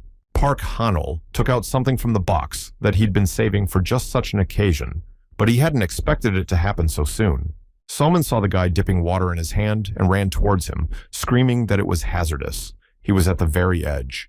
In his palms, instead of lumps of earth with small leaves, there were full-fledged sprouts of some plant. The girl took a closer look, trying to remember which plant it resembled. The little sprouts from the young man's hands had already grown into real adult plants that were submerged in water. Hanul asked the girl if she didn't know what it was, because he had grown it when he was in junior high school. It was a water hyacinth. It was used to purify water. Hanul looked at the result and said that half the work was done, and now the most important thing was left. He didn't have to wait long. A moment later, the river monster's huge head appeared above the water. Hanul assumed a steady posture, opened his pouch, and reached for his sword. It was time to start fishing. The sword flashed in the air, ready for battle. The monster opened its massive, stinking maw. The air around him was filled with an even more foul stench. The monster stared at his opponent and loudly declared that he was the god of this river, and that he wouldn't let some bratty puppy stand up to him. The battle had begun. Hanul soared into the air, using water hyacinth leaves to push off with his feet. He quickly moved around the monster, holding his sword and looking for a convenient moment to strike. The guy flew towards the massive head of the stinking monster, on the move, pulling out his secret weapon that he had prepared in advance. It was 3 darts. They were already flying into the monster's head, filled with lightning energy, using the solar wind skill that Hanul had obtained after the 10th star. The behemoth didn't expect this from a human. Wooden darts with electricity were very fast and elusive. They darted after the monster. However, it wriggled, trying to evade them. At some point, one by one, each of the darts began to reach their target. The beast was amazed at the insolence of the lowly creature and the power of its weapons that could not be traced. Soman and the others only had time to dodge the streams of water that flew in different directions. The girl was amazed at what she saw. With the help of hyacinths, the water was thoroughly cleansed. But Hanul's rank was still not enough to pull off a victory. Even though the hero could handle the energy that was hard to see, the monster was still stronger. Their battle continued in front of Soman's eyes. The monster was throwing punches at the young man. The hero flew through the air and, on the fly, unzipped his belt pouch to retrieve something else from it. He opened her pocket and threw the bag, causing its contents to spill into the water. They were seeds from a different plant. They were not like the previous ones. After they hit the water, huge flowers appeared on its surface. They were lilies with large and red leaves. Hanul used them as support to keep from falling into the water. In an instant, a wooden dart appeared in his hands. It was the last one. The hero focused on filling it with energy and aiming it precisely at the target. The dart tree was filled with lightning energy, and the dart was already flying away from its master towards the snakehead. The monster couldn't believe that such a small toy could harm his body. But this dart wasn't a toy. Hanul had put his heart into it. The giant worm disappeared under the water, but promised to meet again. Hanul exhaled a sigh of relief. He had spent a great deal of effort creating this dart, so he couldn't let go of the monster so easily. He gathered lightning energy in his hand, which began to glow with a beautiful light, and channeled the full force of the electrical discharge into the very dart that was lodged in the monster's skin. The beast went deeper into the river. It had never occurred to him how an ordinary man could create something like this. The space above the river was filled with light from the electricity. Soman saw the area around the Khan River being cleared. The smell of fried fish replaced the stench in the air, and the lifeless body of the self-proclaimed river lord appeared on the surface of the river. Hanul took off his mask and breathed deeply of the fresh air. It was refreshing now. The young man's sword pierced the skin of the fallen enemy with its blade. The hero stood on the monster's back and thought about how what he had done was bad for him. He had drawn unwanted attention to himself again, and this time he couldn't escape the consequences. The boy widened the sword hole. So, if the Celestials ignored the monster because they were testing their disciples, then it was only for them, and not for ordinary people. The young man's hand finally came across what he was looking for. It was the core of the creatures that lived in the water. The guy thought it would be bigger. That was because it wasn't a real dragon. The guy decided the wish-granting crystal would be his consolation prize. Above Hanul came a voice that addressed him sharply. It was one of the 8 Celestials, the Celestial Wolf King. There were other people around him in business suits. Heavenly moved his fingers, and chains appeared around the young man's arms. Hanul hung in the air, suspended by the tension of the chains. He was in great pain. Furious, the man asked if the brat realized what he had done. Soman watched this spectacle from the ground. She recognized the Celestial Wolf King and the Sky Man. The girl remembered the cocky guy in the auditorium saying to be quiet until the mortals were in trouble or started protesting. She realized that everything that was happening was the will of the elders. They showed up as soon as the monster was destroyed, so they thought about how to destroy it, but Puck intervened. She rushed to the Sky Man. She screamed that she didn't know how they had gotten there, but they wouldn't let her finish. He interrupted her with the words that she had no right to tell them how they would be safe and what they were allowed to do. Heavenly recognized her as Taebaek's student. The girl confirmed that he was right. He started yelling that a student of such a great master didn't understand the gravity of the situation. This youngster had only been practicing for a year, and even without a master. Even though the sword was rare, it took him a year to master the technique that destroyed the snakehead. His intentions were questionable. By her actions, Soman could bring the great teacher Taebaek into disgrace. The girl lowered her eyes in shame. At this moment, the young man suspended in midair grinned. He looked at the Celestial completely calmly, and even a little cocky. The Wolf King turned to him and asked if he had lost his fear. Hanul replied that he had nothing to fear. The guy smiled and stated that he had done nothing wrong. The Celestials stared at the boy, wanting to figure out what was in his head. The young man stated that this is not the first time his intentions have been doubted because he has an unexplained basis. This has already been verified with the application.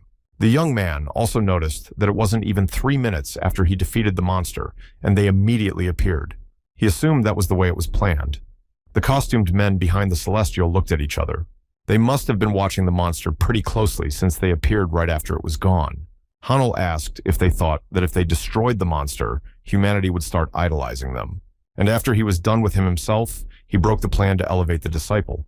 That's why they showed up so quickly. The master told him to be quiet. The space around the scene that was unfolding glowed with a blue light. It was the Wolf King, who, with words to the effect that the pup had asked for it, aimed a blow at him with his strength. The men standing behind the Celestial's back whispered that it was too drastic a decision. The Wolf King concentrated and fiercely directed his power at the young man. The guy took the blow, holding his sword in his hand and covering his face with his arm. It was the exact same punch to the stomach as last time. He looked up. He gripped the sword tightly in his fingers and boldly brought his hand forward.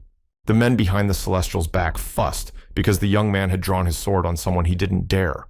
The appearance of the Wolf King began to change. A spirit with 3 heads and white eyes awoke in him. It glowed a bright blue color. He asked the young man if he wished to say anything last. The young man was not the least bit frightened. He looked boldly into his teacher's eyes and declared that today was definitely not the last day of his life. He could not ruin him. Furious at the arrogant brat's insolence, the Wolf King concentrated his energy in his hand and unleashed a blast of incredible force right into the guy in front of him. Hanul didn't even move. He was calm and poised. He was still standing firmly and confidently, his hand firmly holding the sword, which was pointed at the Celestial. The force channeled by the Wolf King reached the place where the guy was standing. However, what happened next was unexpected by everyone, not even the Celestial. The boy stood in the same place, unmoving, and another man stood in front of him. It was Elder Poon Baek, the caretaker of the gardens. He was a high-level spiritual celestial of the 3 heavenly realms. The caretaker reported that he had received a request from Lady Yuhua. He also said that he had to intervene in an unnecessarily violent show of force against the young man. The Wolf King wondered if Yuhua wanted to take out her anger on the boy for the death of her pet. Poon Baek said that if they decided to fight, he wouldn't run away, but it would ruin the reputation of both of them. He reminded them that it was not appropriate to stand in the way of an elder. After these words, the caretaker of the gardens and Hanul disappeared from their place. Left with his unrequited anger, the Wolf King thought about why Lady Yue needed to save this guy. At this time, Park Hanul and Elder Poon Baek had already appeared in a completely different place. It was a beautiful garden with splendidly beautiful plants located within the building. The caretaker asked the boy if he had acted so brazenly, because he was sure the elder would show up to prevent his death. Hanul, who was looking at the marvelous plants that filled the space, did not hear the question. The teacher decided to give the boy some advice. It was that even if you thought you were exceptional, excessive arrogance would someday lead to trouble. The young man listened attentively to the teacher, pondering the meaning of these words. He thanked the caretaker for his valuable words, and Poon Baek told him to go straight ahead. Hanul reflected on what the elder had told him, and remembered what had happened a year ago. He was confused at the time. No one realized that what he did to the monster back then was well-intentioned. Therefore, he began preparations back when the snakehead rumors first started to appear, so that history wouldn't repeat itself. As he thought about it, he didn't notice the doors opening in front of him and a look of surprise on his face. Surrounded by 2 maids in the middle of the room, Lady Yue sat on a throne. The Celestial was very beautiful. She pensively looked at the guy who appeared before her. The guy stared back at her and thought about the fact that this time he would not be guided by a hothead. After the incident with the bird, Hanul had been searching for information about Lady Yuhua. He learned that she claimed to be a goddess of agriculture, but was actually just appropriating plants to see if she possessed abilities like those of the plants. It was rumored that she had a garden where these divine medicines were carefully selected and cultivated. When the guy found out about it, he devised a plan to get the evidence. First, he had to attract the attention of the garden's owner. He clearly followed every point of his plan and was pleased with the result he achieved. He was right where he needed to be in front of Lady Yue, who was now looking at him. One of the maids came up to him. She was holding a tray with something on it. She asked him if he knew what was on the tray. The guy replied that they were seeds of purgatory grass that germinate very rarely. The owner of the garden stated that these seeds were obtained from individuals who had purchased them on the black market. Hanul glanced carefully at Lady Yue, who said she was looking for whoever was selling them to punish them. In a mysterious voice, the Celestial asked Hanul if he could guess who the seller was. The boy fell to his knees and bowed his head, begging forgiveness for the sin he had committed. He begged for forgiveness, saying that he had no choice as he had no money at all. Yuhua told him to raise his head. The boy looked up guiltily. She said he had paid enough for his sin. Despite her forgiveness, he still had to be punished, and the price for the bird was high. The goddess said she would spare him again. The boy stared at her with a look of disbelief in his ears. She said he must now work his sin in her garden. She had a garden of herbs and trees, and now Hanul was to make her garden fragrant with his extraordinary abilities. The guy expressed great gratitude for believing in him and said that his solar wind ability makes the plant bear fruit in 2 days. Despite his ability, the herb of purgatory never sprouted further than those sprouts on the tray, no matter how many times he tried. Lady Yua asked if she thought his skill was insufficient. Hanul replied that he did. She still had a hand on her head and noticed that he wasn't as weak as she'd thought. He even had the nerve to contradict her. The boy's face showed a look of incomprehension. He was still sitting on the floor, looking up at the celestial woman. The mistress of the garden waved her hand and said she would provide him with a supply of herbs and tools he would need. The guy had to work with the young ones to get results sooner. Now he was obeying her, and she would reward him with strength. Hanul continued to look at the celestial woman. His gaze expressed genuine, sincere gratitude. He bowed to the floor and thanked her again for her mercy and generosity. But Lady Yua did not see his true face, nor his innermost thoughts, nor the plan he had devised. Hanul left the room, and the mistress of the garden returned to her musings. She called out to Jaejungbi in a quiet voice and asked if she was there. Quiet footsteps, not far from the celestial woman, made it clear that she was nearby. It was a tall, slender girl. She looked ordinary, wearing sweatshirts, jeans, and sneakers. Her blonde hair was pulled back into a bun. It was Jaejungbi, the wilted cherry blossom. She approached Lady Yuhua. The owner of the garden asked what she thought of Hanul. She said he was suspicious. She noticed that he was too submissive. It seemed to her that he wanted to see the garden for his own reasons, not because he was ordered to. As Hanul moved away from the room with the throne, Jaejung said that she heard that he was the one who killed the bird, and that it was he who defeated the Lord of the River, Khan the Snakehead. He was obviously inexperienced, and what he achieved suggested that he was either unique or exceptionally talented, or that he was a fucked-up psycho. The girl twiddled her thumb at her temple. Lady Yua did not understand the meaning of the last name. The girl explained that it was the name given to the mentally ill in the world. Jaejung said that the Celestial knew he was up to something but still accepted him, and that's why she asked him to look after him.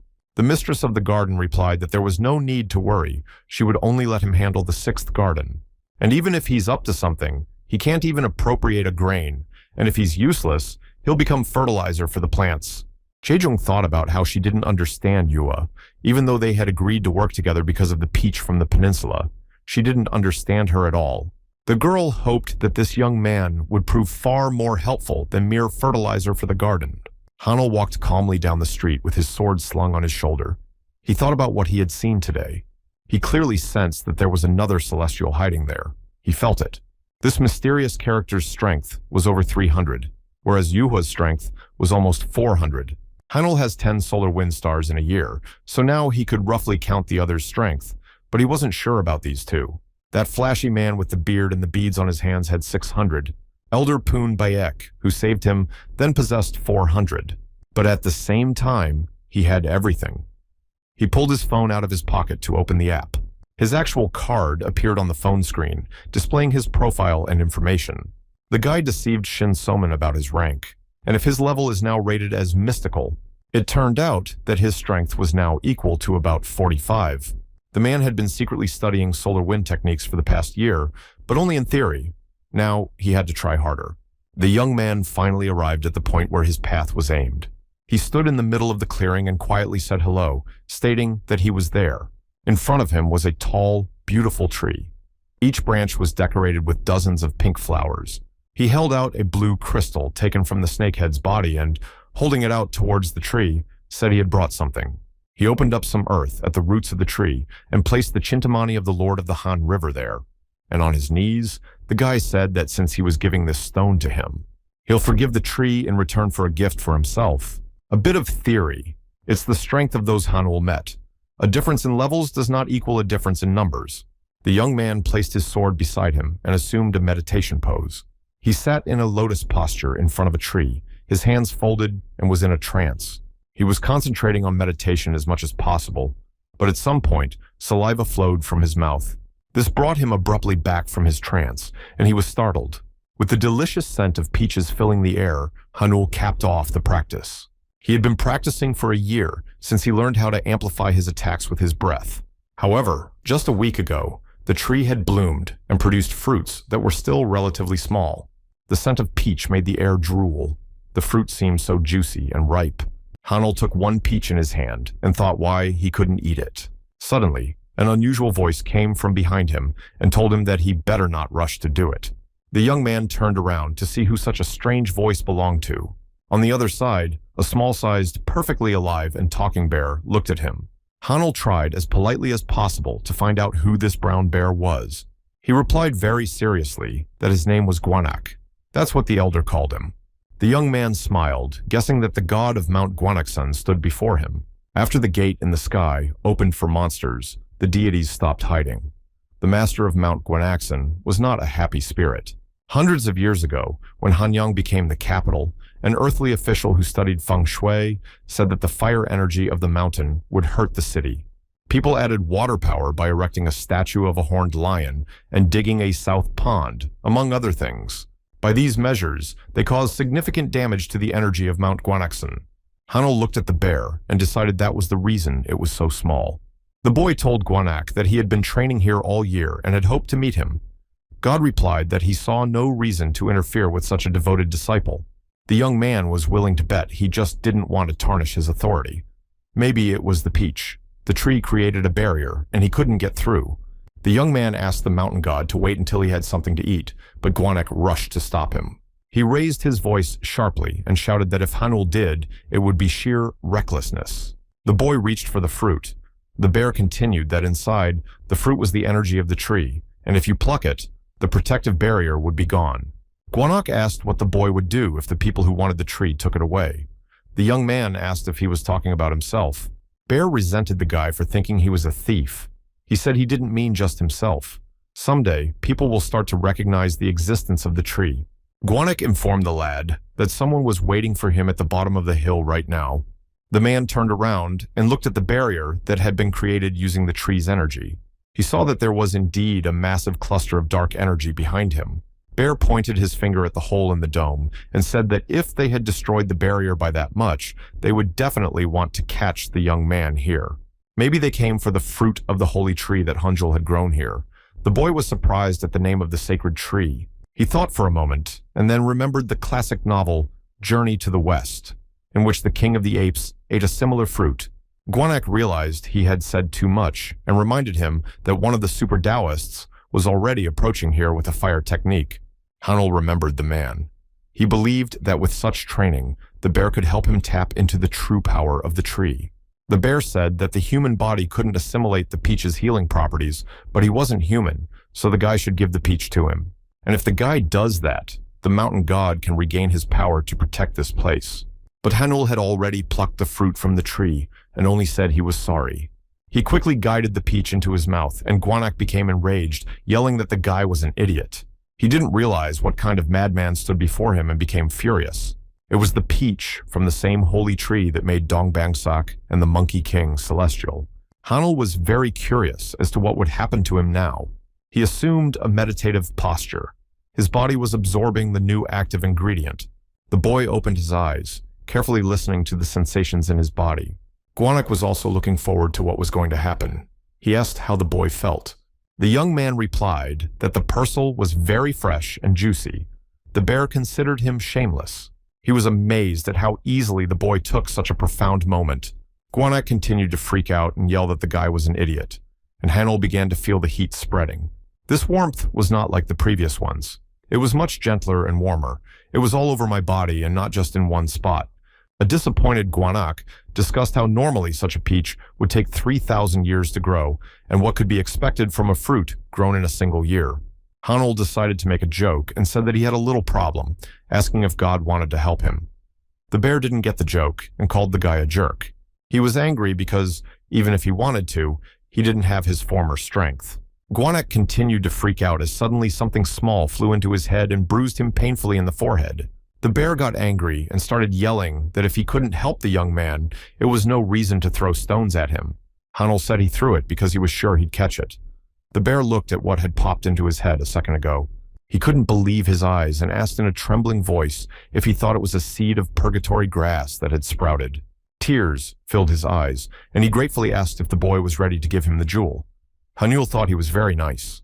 The boy reached out and placed a couple more seeds in the bear's open paws. He said that was all he had for now. Gwanak couldn't believe his happiness.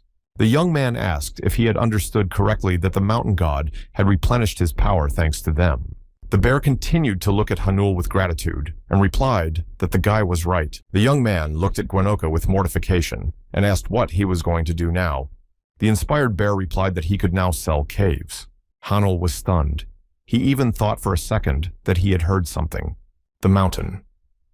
God explained that just 3 seeds couldn't restore his powers, so he could at least sell the caves to people who needed shelter. The guy asked if there was anything else he could do besides that, and the bear said it was time to deal with whoever was hunting the guy right now. The young man remembered that there was indeed still someone at the border and pulled out his phone to check his location. The guy found a section on the app with this feature and opened it. The screen displayed a map of the area, marked with a few dots. Hanul said he had to deal with the guy who was approaching them. Gwanak didn't believe the guy was going to fight right now. The young man replied that if he did nothing, his tree might be taken away. The bear thought that Hanul's training was not enough to win. The mountain god didn't understand why he was so calm. He assumed it was because he was of the MZ generation, and the enemy was closing in. It was Giju. He was running and was happy to have found him at last. Hanul was standing on the dais when he saw the guy with dark energy. He sensed his energy and asked if he was a disciple of the Wolf King. Giju was surprised at how quickly he was recognized. He hadn't expected it. Hanul asked why he was there, and if it was his master who ordered him to be brought. With a grin, the brash guy nodded, unzipped his jacket, and reached for an object hidden in his pocket. And he said his master even gave him an artifact like this. Giju was pleased to be entrusted with the 9-tailed fox's plumage. At this time, Gwanak, who was hiding in a tree, exclaimed that even a 5-tailed fox had only been seen once, and that was 300 years ago. He couldn't believe such a treasure had been entrusted to this insolent young man. Because of its value and the fact that the tail was still intact, the cloud ghost's energy should have been incredible. Giju hesitated for a moment, but then confirmed that it was the very same scorch mark. Hanul asked if the guy was sure that despite his teacher being a wolf king, he intended to set off an explosion with an artifact in the center of the city.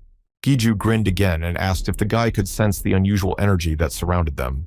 No matter what was going on inside the dome, no one outside the dome could see or hear what was happening inside. The man, with another smug smile, said that it was all due to the Northern Dark Unit. And the bear from the tree again loudly clarified his words, saying that when he told extraordinary, he meant the power of the 4 heavenly beasts. Hanul turned to him, and he continued that if their energy gathered together was so strong, then it meant that. Giju squealed in rage, pointing his finger at Gwanak and asking why he kept insolently interrupting him. The hero thoughtfully propped his head up with his hand and replied that he didn't know why he was acting like that. He came up with a pun and called it Namawiki because he sat at the top of a tree and explained everything incomprehensible as Wikipedia. Giju tightly gripped the hilt of his artifact and thought about how first that scum Shinsomen and now this underbear were always meddling in his affairs. He was furious because that snakehead keeper of the Han River was supposed to be his prey, and that asshole got in his way. And now, Hanul had to give him his life in exchange for the life of a snakehead. The hero felt Giju's strength increase by 100 in an instant, and that was about 5 times his normal strength. It was like an artifact in a game that constantly needed to be donated. Hanyu resigned himself to it and reached for his sword. When Shinsomen gave him her phone to find out what kind of strength he had, he distributed it all over the mountain and lowered his skills. Then, he did it to avoid showing his true power. But now, he had to gather all the energy back so that he could confront the Wolf King's disciple. The first star was for wind distribution. Hanul bowed his head and gripped his sword with both hands. The hero had to concentrate and regain the energy he had distributed across the mountain. Because Yang Giju had already launched his tremendous attack, Hanul was ready for this. He assumed a steady posture, swung his sword, and prepared to counterattack. 2 energies, 2 people with the 9-tailed fox artifact, and the second person with the tree energy sword. The force of Yang Giju's energy rained down on the guy from above, but he managed to repel the attack. Hanul was calm, centered, and confident. He stood firmly on his feet.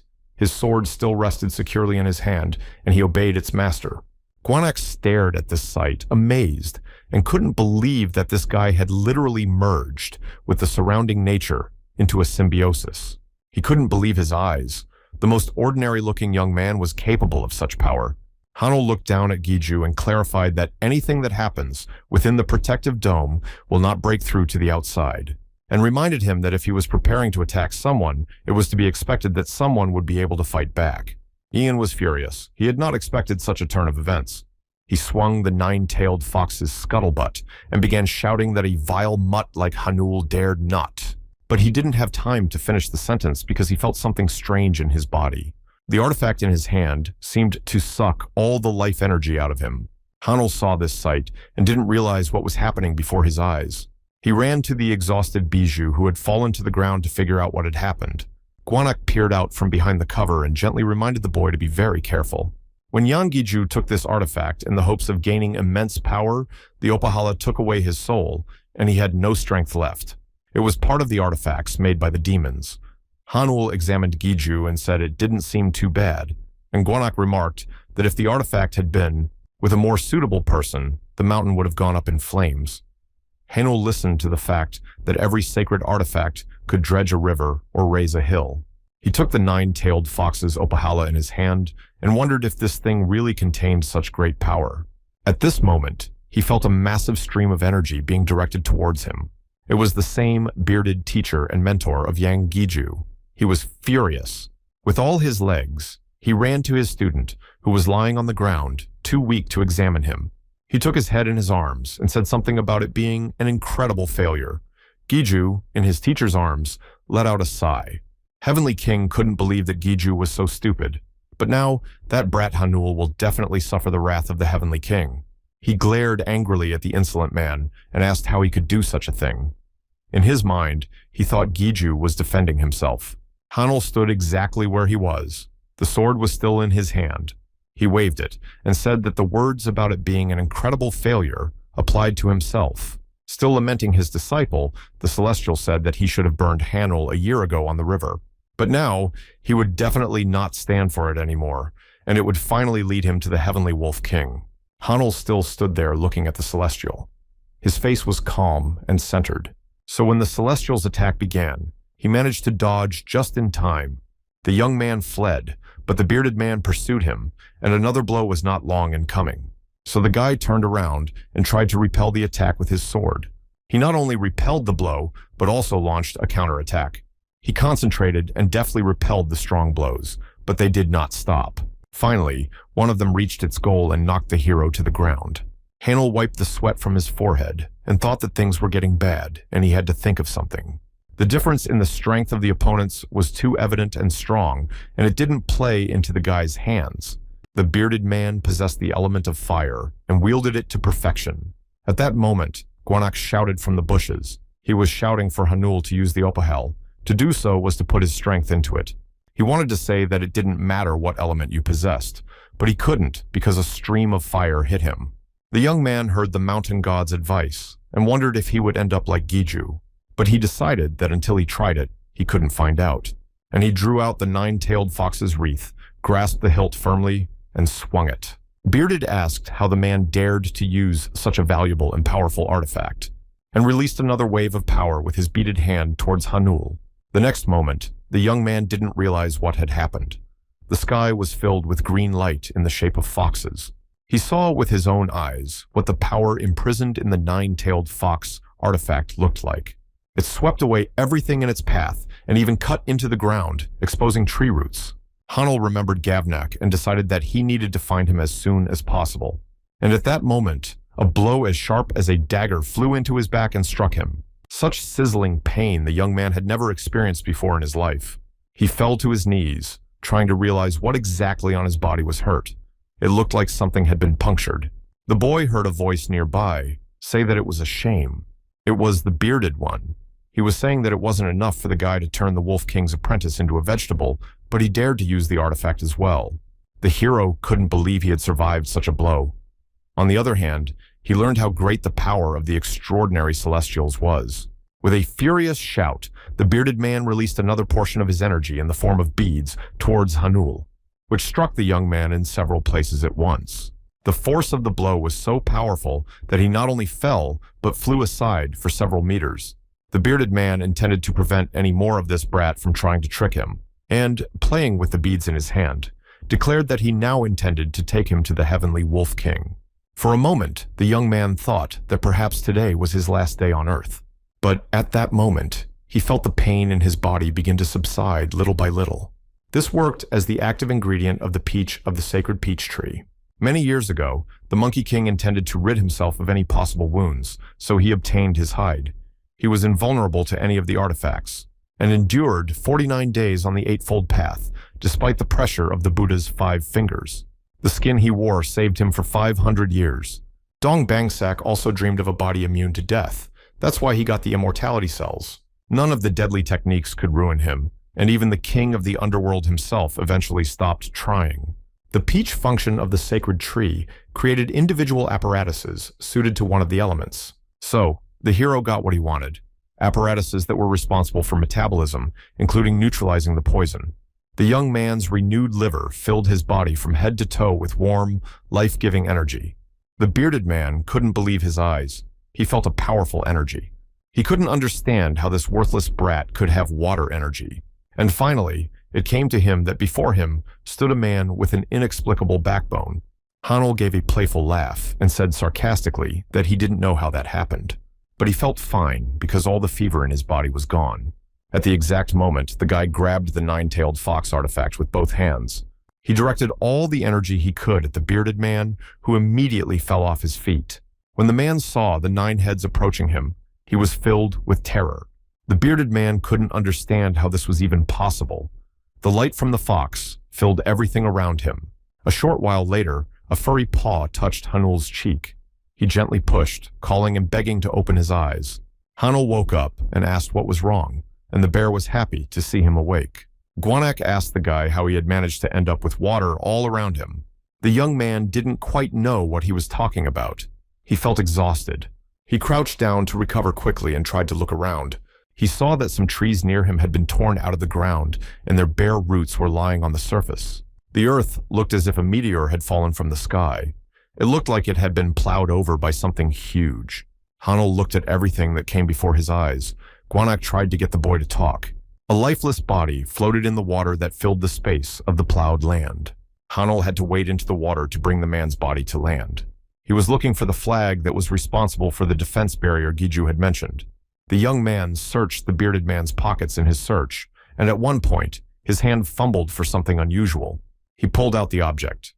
It was a small red pouch with a pattern in the middle. Hanyul didn't know what it was. Gwanak explained that it's called a treasure pouch, a magical pouch that holds artifacts. The pouch itself was also an artifact. Hanul thought about it and realized that Giju obviously had one too. But Gwanak hurried to stop the guy because the others were probably already on their way here to help the bearded man. Hanul thought for a moment. He couldn't just leave the body here.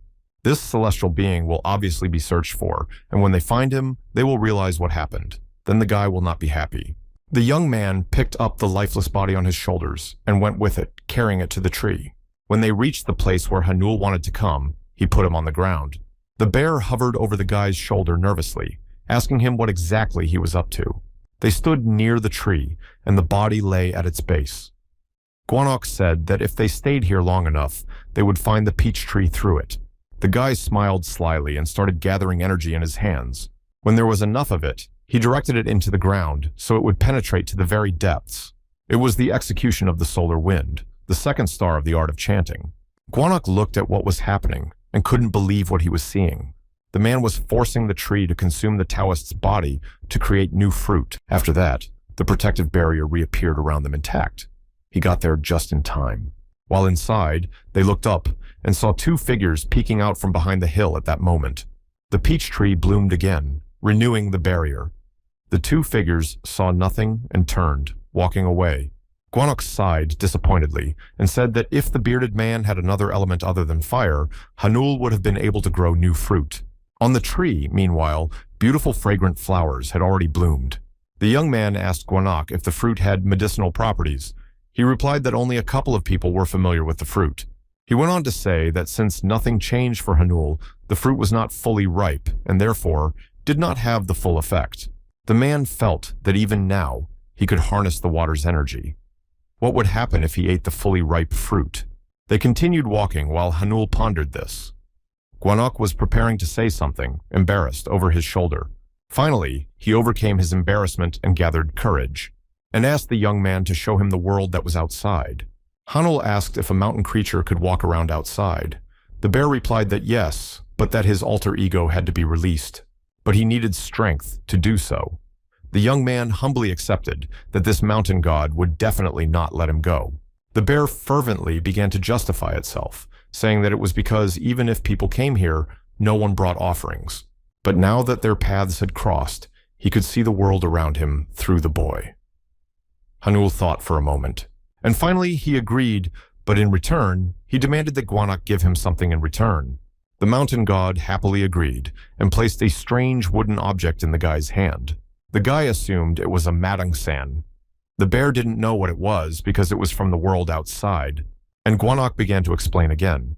Long ago, strange and fantastic creatures with intelligence began to appear in Asia. They were goblins. They were perfectly developed, not only physically, but also spiritually, from birth. They were able to create specialized tools that enhanced their abilities significantly. Such tools were the helmet and the mace, one of which was now in Hanul's hands. He looked at the goblin mace and remembered that he had read somewhere that it could only be used by its owner. Guano confirmed it, but it was still an essential treasure because it could be traded to goblins for anything, as each was unique. The loss of each helmet and mace meant the wearer lost half his power, and now Young could blackmail the goblin into doing what he wanted. Hanul asked why Gwanok hadn't resorted to blackmail himself, assuming that he simply didn't know where the owner was. It turned out he had just found him. The boy evaluated the weapon and thought it was fine with him. He didn't expect to get anything of significant value anyway, and Hanul agreed to take the mountain god with him. The bear's eyes lit up with happiness. He couldn't believe he was finally going to be in the outside world. Gwanok was very excited. The young man said it was high time he visited Lady Yuhua's garden. There was an announcement all over the news that the summit in Seoul had been postponed to the 31st due to the New Year's celebrations. The state government was preparing for a meeting of all the heads of state and the highest celestial officials. Hanul was riding in a cab. The chatty driver chattered about how the rumored reason for the postponement was not the new year, but the tower. The man tried to remember the name. While he was going through the names that came to his mind, he finally remembered its name: Babylonian. The boy perked up when he heard it. The Tower of Babel was a unique structure built by humans to reach the heavens. Despite the myths being different, she actually existed before the heavenly gates closed. But thanks to the dynasty of Gentiles that was now in power, the tower would be reconstructed in Babylonian style. The cab driver speculated about whether all the world's languages would then be unified. If they were, it would be a big problem. He reasoned that the transfer business would be the first to suffer. Hanul thought about the fact that this would start a whole new world history. He didn't know he'd see this in his lifetime. Suddenly the car swerved and the guy hit his head on the glass. The car braked. Right in the middle of the road, a hooded man stood in front of the car. The young man was trying to figure out what had happened. Another monster had appeared. He looked more closely at the figure on the road, trying to figure out who it was. The person with long hair reached up with her hands to her hood and pulled it off. It was Jae Jungbi. She was wearing a sweatshirt and jeans. The girl shouted at the guy to get out of the car. Hanul tried to gather all his things as quickly as possible and went out holding his bag. The girl introduced herself and said she'd been asked to be the young man's partner for a while. She said it was the lady's orders and told him to follow her, adding that he had two choices: to walk the line or make himself useful. She also warned him that if he did anything stupid that would get her name in trouble, he'd be in trouble. The boy solemnly promised that he would be careful. Jungbi thought he was a quick thinker. He pulled out his phone, which had Gwanok on it, disguised as a pop socket, and asked her what he knew about her. Bear replied that she wouldn't be easy for the guy. He didn't know much about her. The mountain god looked puzzled and asked if the young man wanted to know her weaknesses. Hanul nodded, and Gwanok told him that Jungbi likes a good-looking, handsome guy like a magazine cover. The young man didn't understand exactly what he meant and fell into a state of confusion. In the days of Jeju Island, Moon Doryong, renowned for his elegance, was the son of the deity Moon Gokseong. He was a very handsome man. Rumors about his looks spread all over the world. Once else, Jung Jongbi happened to see Moon Doryong swimming, and it was at that moment that her spiritual foundation was awakened in the then ordinary girl. This happened before the heavenly gates were even opened. Hanul couldn't believe that she could awaken her powers just by looking at the handsome man. It was utterly impossible. Gwanak said he had heard that some awakened powers were in a state of shock. Such people were chosen and nurtured by deities in the human world. Moon Doryon's family accepted it because it had the same basis as theirs. Therefore, Zheng Zhongbi began to pursue him. However, she was an ordinary celestial without connections or support, so he didn't perceive her. He didn't take advantage of her, or give her hope for something that could never be between them. She realized that she had to create a reason for Dorian to want to see her. It developed its power, and in less than 100 years, Zhenjongbi conquered all of Jeju Island. She spared no one, and now her name was known by everyone on the island. The girl became known as the flower that would conquer the heavens and sweep them away if plucked. A withering cherry blossom. After she created a dynasty, she went back to Dorian and proposed that they join their lives together in marriage. While the happy bride-to-be dreamed of how fabulous the future would still be, the father and son were plotting with all the people of Jeju Island. On the appointed day, the bride was busy making preparations in anticipation of her lover. But instead of him, a whole army came to her house. Many armed men entered the courtyard. Their faces were covered by masks, and they intended to destroy her. They surrounded Zheng Zhongbi from all sides, and even from the rooftop, they were preparing to attack her. She couldn't believe her lover could betray her feelings like that. Her heart was broken and destroyed, but instead of grieving, the girl became angry. She made the decision to fight back against her attackers and took the first step. Concentrating, Zheng Zhongbi gathered all her anger and channeled it into her body's strength. Her eyes flashed with ferocity, and her firmly clenched hand was already flying towards the target. A tremendous blow fell upon all the men who wanted to make an attempt on her life. This battle went down in history as the one that almost destroyed Jeju Island. And although at the end of the battle the girl was victorious, crushing her enemies, Zheng Zhongbi lost because she was betrayed by her own love. She stood alone in the middle of the authorized yard amidst the debris and bodies. After that, many attractive bachelors were sent to her because it was rumored that she liked handsome men, but none of them survived. If her acquaintance Princess Barideji hadn't intervened, it was likely that Zheng Zhongbi would have been expelled from the Korean peninsula. Hanul became sad. Gwanak asked if the guy didn't feel better knowing that she only liked handsome guys, which meant she had no reason to hate him. When asked by the man why, the bear replied that her appearance was not to his liking. Hanul threatened to return Gwanak to the mountain. Zheng Zhongbi heard Hanul cowering and asked what he was doing there. They were already standing on the stairs leading to the gate. It was the destination of their journey. The young man apologized and hurried instead after her. They walked through the castle, and the girl told them that there were only 6 gardens. Each of them was tended by a caretaker. They went to the door, and the girl continued that there was a 6th among the gardens. Keeping one hand in her pocket, she held the door ajar and said that's where the guy would be working. The light coming from behind the door was very bright. The boy thought that since the garden was the 6th, it was hardly the most valuable. But he realized that he wouldn't be trusted with gardens of precious plants all at once. Finally, the door was opened fully, and Hanul saw that there were 2 suns in the garden. The place was deserted. It seemed as if no one had been here for a long time. The gates of each garden were in a different time and place. From that moment on, he was the lord of that garden. He was to care for and protect it. The boy asked what had become of the former lord of the gardeners of the 6th garden. The girl replied that they were gone. The place was closed 100 years ago.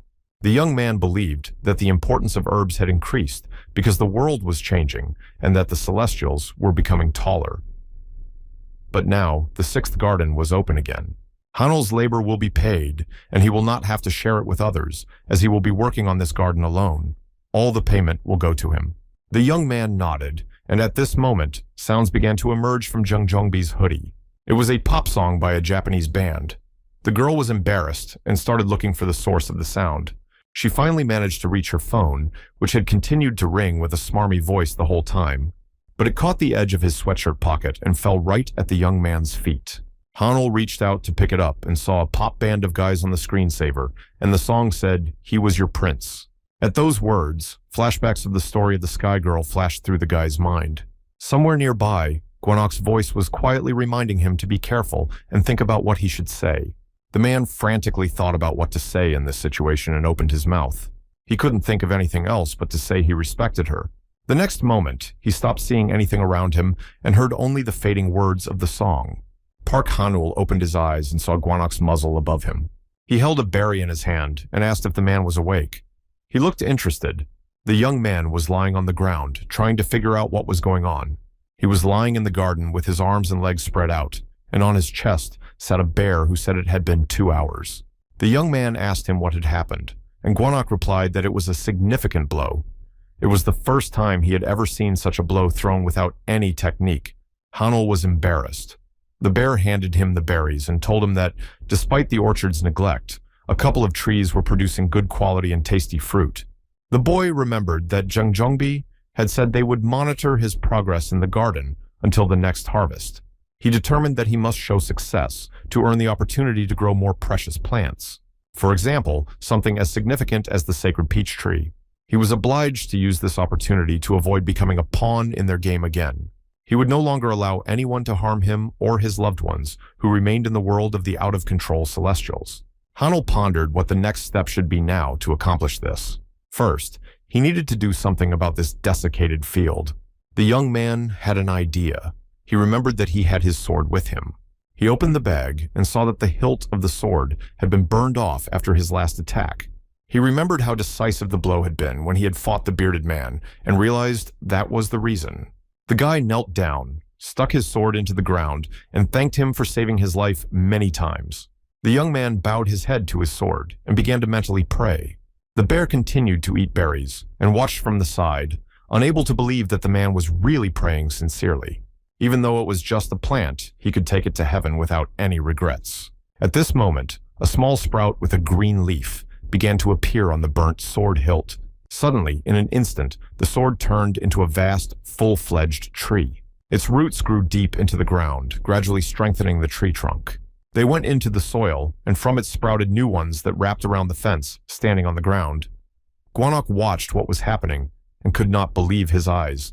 Because a burned peach tree needed at least a month to rest, but now it only took a few seconds to sprout like this.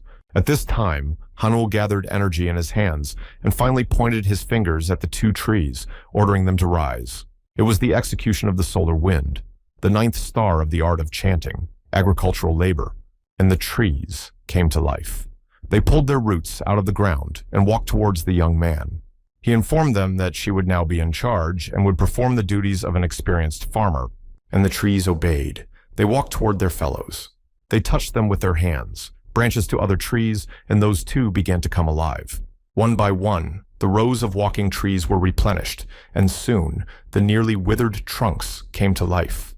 Gwanok, sitting on Hanul's shoulder, was delighted with what was happening.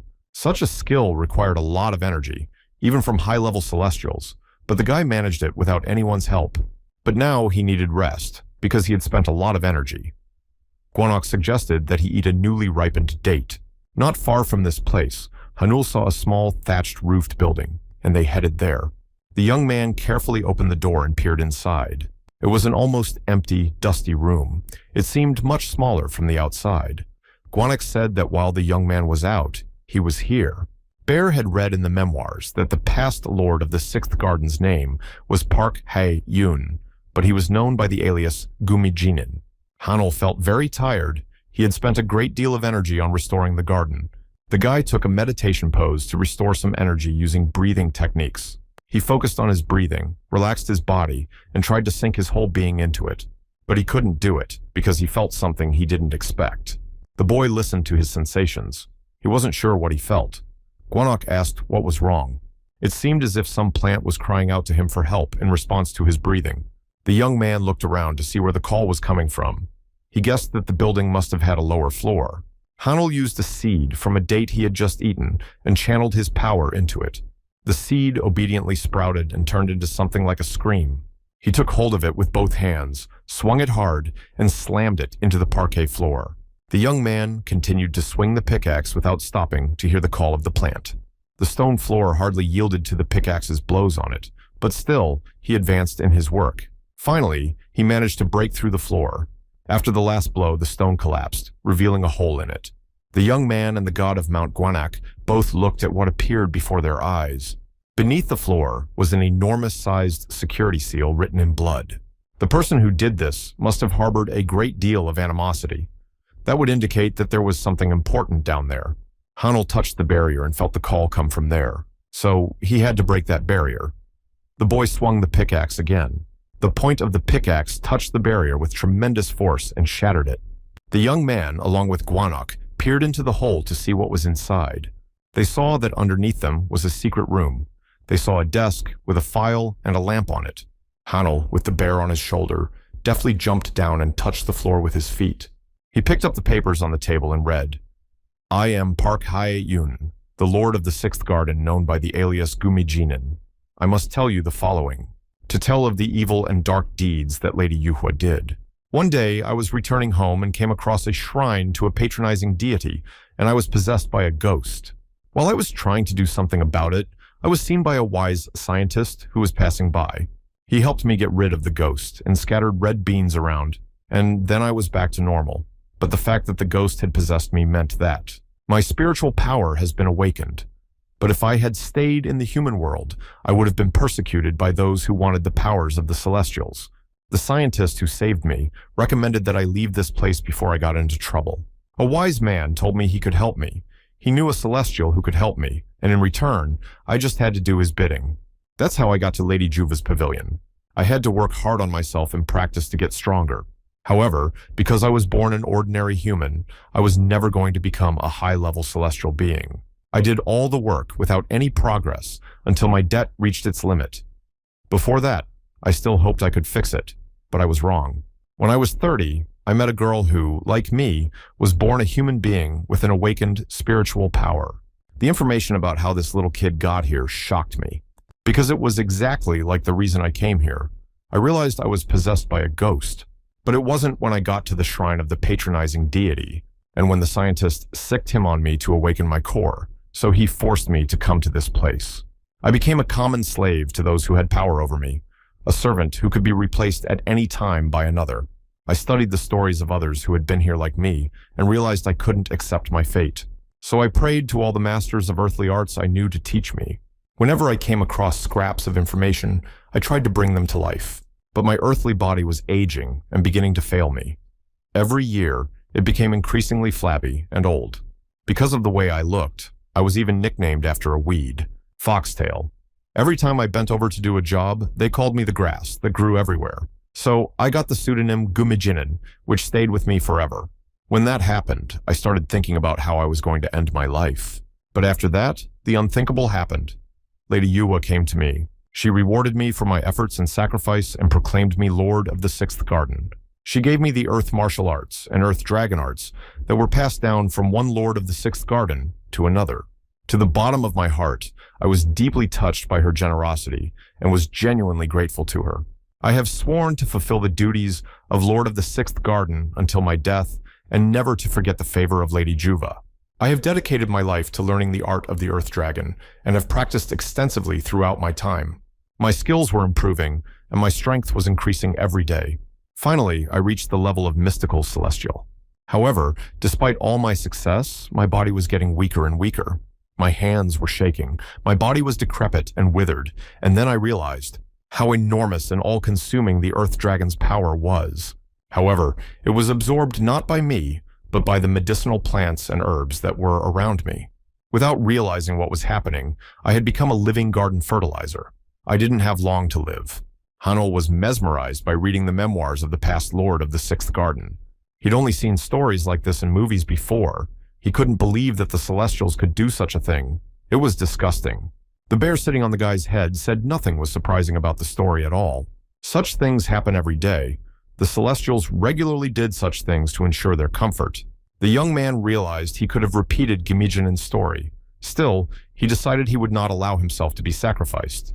Gimijinin's last words were that if someone were able to obtain his manuscript, which he had protected with his blood, then he was powerful enough. He had to destroy this pavilion.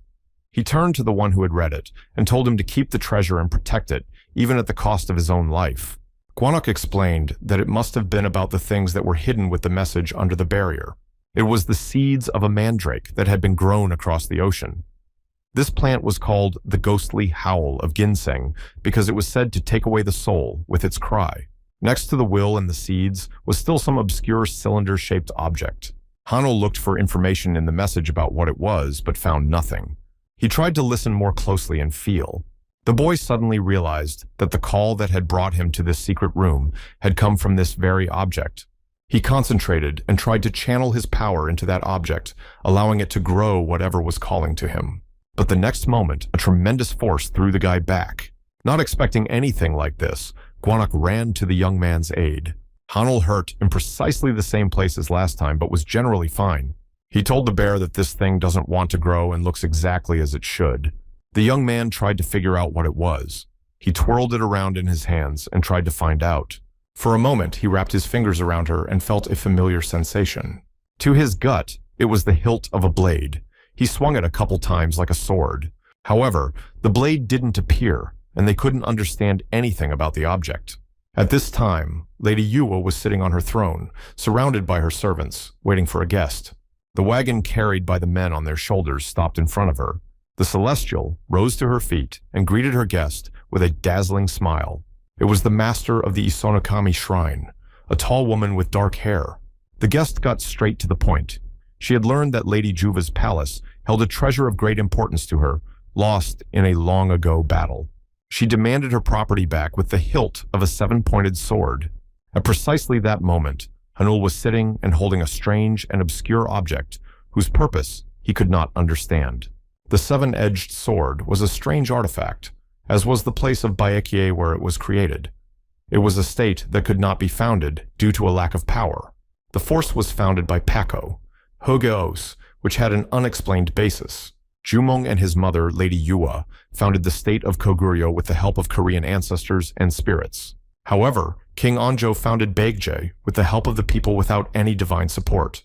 He received the element of gold and awakened his earth base late, becoming a martial art creator who learned it on his own.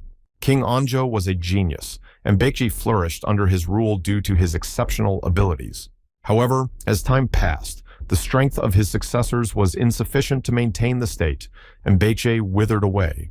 The king soon disappeared, and there was only one person who reminded him of him. It was the prince, son of King Anjo. He spread the Baekje's power throughout the archipelago because he was a genius like his father. King Gunchogo created the seven-pointed sword, the handle of which was ironically stored on a remote archipelago.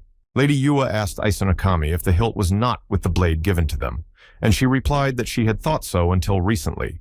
In the past, a record was found that said King Gunchogo planned to give the sword to the Heavenly King, but the ambassador carrying the sword was shipwrecked and passed away. With great luck, the shipwreck was quickly found, and the blade was handed over to the owners. However, it was only a blade. Still, with the same dazzling smile, Lady Yuhua asked if her guest claimed that the seven-edged sword actually had a hilt. To her mind, it looked like Isonokami had recently realized the possibility of the hilt's existence. But for some reason, it was only now that she came up with the question. Isonokami replied that she didn't come to ask just a few questions. She had traveled such a long way to propose a heavenly battle in 6 months on behalf of the sanctuary. Heavenly battle was a method of resolving disputes peacefully. Yuhua asked what the conditions were. Isonokami replied that from her side, they were offering the blade of a seven-pointed sword. But if their side wins, they'll take one thing from Yuva's property. And if the hilt is here, she's given her word to take only it. Also, Isonokam promised not to tell anyone what she might see. The lady agreed. However, Lady Juwa's side also had one condition that the other party also had to accept. 6 months had passed since that meeting. The 5 young men were walking down the corridors of the palace and discussing the upcoming heavenly battle. There were rumors that it would be televised live. Lady Yuwa intended to show it to the world. One of the students said that he would like to see it, although he doesn't understand how it could be broadcast. The young man who went ahead said they were at the entrance to the 6th garden and asked them to refrain from fussing with the others while they checked progress. The man was a 9th level celestial and didn't want to inconvenience the lord of the 6th garden. In those 6 months, the garden had undergone a transformation beyond recognition. It was blooming and green. The men's mouths dropped open at the sight. They couldn't believe how a lifeless place could blossom in such a short time. Hanul, who was having a snack not far from the gate, noticed the newcomers. He had transformed himself in the meantime. When he noticed the guests, he put aside the book he was reading. One of the young men saw the man sitting quietly and eating a melon and was outraged by his rude behavior. He demanded to show respect to Sir Li Yun, who had a heavenly rank and was leading the procession. Hanul put down the melon and extended his hand to their chief, saying it was nice to meet him. He introduced himself by giving his name and saying he was in charge of the 6th garden. Li Yun shook the young man's hand and said that they had come here to check on how Hanul was doing. The character wondered why Li Yun's students called him senior. He pulled out his phone, opened the app, and showed his profile card. Seeing the information about Hanul from the app, all 5 of them were very surprised. The young man's level of achievement was heavenly. While the students were practicing their punishment, Li Yun and Park Hanul sat in the gazebo, drinking tea and talking. The hero learned about the upcoming heavenly battle. Yun said that 2 players of each rank were fighting with the Japanese side. Hanul rarely left the garden and knew little about it. He asked the guest if he would also participate in the battle, and he replied that he probably would. Li Yun's divine foundation was awakened when his family died in front of him during the war. After that, he went to the Yuhua Pavilion. He didn't lose heart. Hanul caught himself thinking that usually Celestials didn't inspire confidence in him, but this guy seemed sincere. A little earlier, he had apologized for the behavior of his students and added that they could call each other brothers. The young men chatted amicably. Hanul was sure that Un was one of the strongest Celestials, but he modestly replied that he was still learning. In his opinion, the best Celestial was Guo Chuval, who had the 6th level out of the 9 Celestial qualifications. He was just a little bit away from the next level and was rumored to be a blood relative of Lady Yuhua's son, King Dongmyongsun. Un was honored to be in the same battle with someone like him. Hanul wondered about Guo Chuval. He was interested in such an outstanding personality. Meanwhile, Lady Yuhua was addressing her family over tea. She informed them that the sanctuary had accepted her offer. She said that the mortals supported their side because they destroyed some monsters. Participate in preserving national dignity. You can gain more admiration than Taebek's disciples, who destroyed a couple. At that moment, a maid came to Lady Yuhua and informed her that the Lord of the 6th Garden had asked to see her. She hadn't expected this and asked why he had decided to see her. Celestial told him to wait until she finished drinking tea with her family. The maid whispered that Hanul had challenged Gochuval. This act pissed Lady Yuhua off, and Gochuval shouted that this guy was too cocky. He jumped up from his seat and shouted, "How dare such a rookie challenge me?" The young lady who was sitting across from him said that she saw nothing wrong with them fighting. Chuval became indignant. The girl's name was Go Hyunhwa, and she said that there were rumors that Chuval was intentionally not raising his rank because he was afraid to fight the magnificent ones in battle. And if he didn't want such rumors to persist, he should have accepted the challenge to prove otherwise and demonstrate his skills. Lady Yuhua said that after thinking for a while, she agreed with Hyunhwa's suggestion. She turned to Chuval and whether he was capable of fighting the Lord of the 6th Garden. Chuval nodded. He didn't dare cross Lady Yuhua, and basically he had no choice. The time of the fight was announced. The opponents stood opposite each other. Lady Yuhua was looking at everything from her prime position. She had a fan in her hands, which she waved lightly. A large crowd had gathered. Students from different teachers came to watch the fight. Hanul was utterly calm and relaxed. His body and mind were in balance, and his face showed no emotion. Guo Chuval stood across from him, and fury was written on his face. He turned to the keeper of the 6th Garden and asked that he not be blamed for going to make Hanul beat in agony with pain. The young man didn't understand why he was so serious. He had just suggested a duel. However, his opponent's anger worked to his advantage because it clouded his opponent's mind. The battle of the heavenly celestials began, and the young man wondered why so many subspecies of celestials had been invented, including the magnificent celestial supreme and others. A satisfied Guanok, holding the berry in his hand, was glad that Hanul needed it.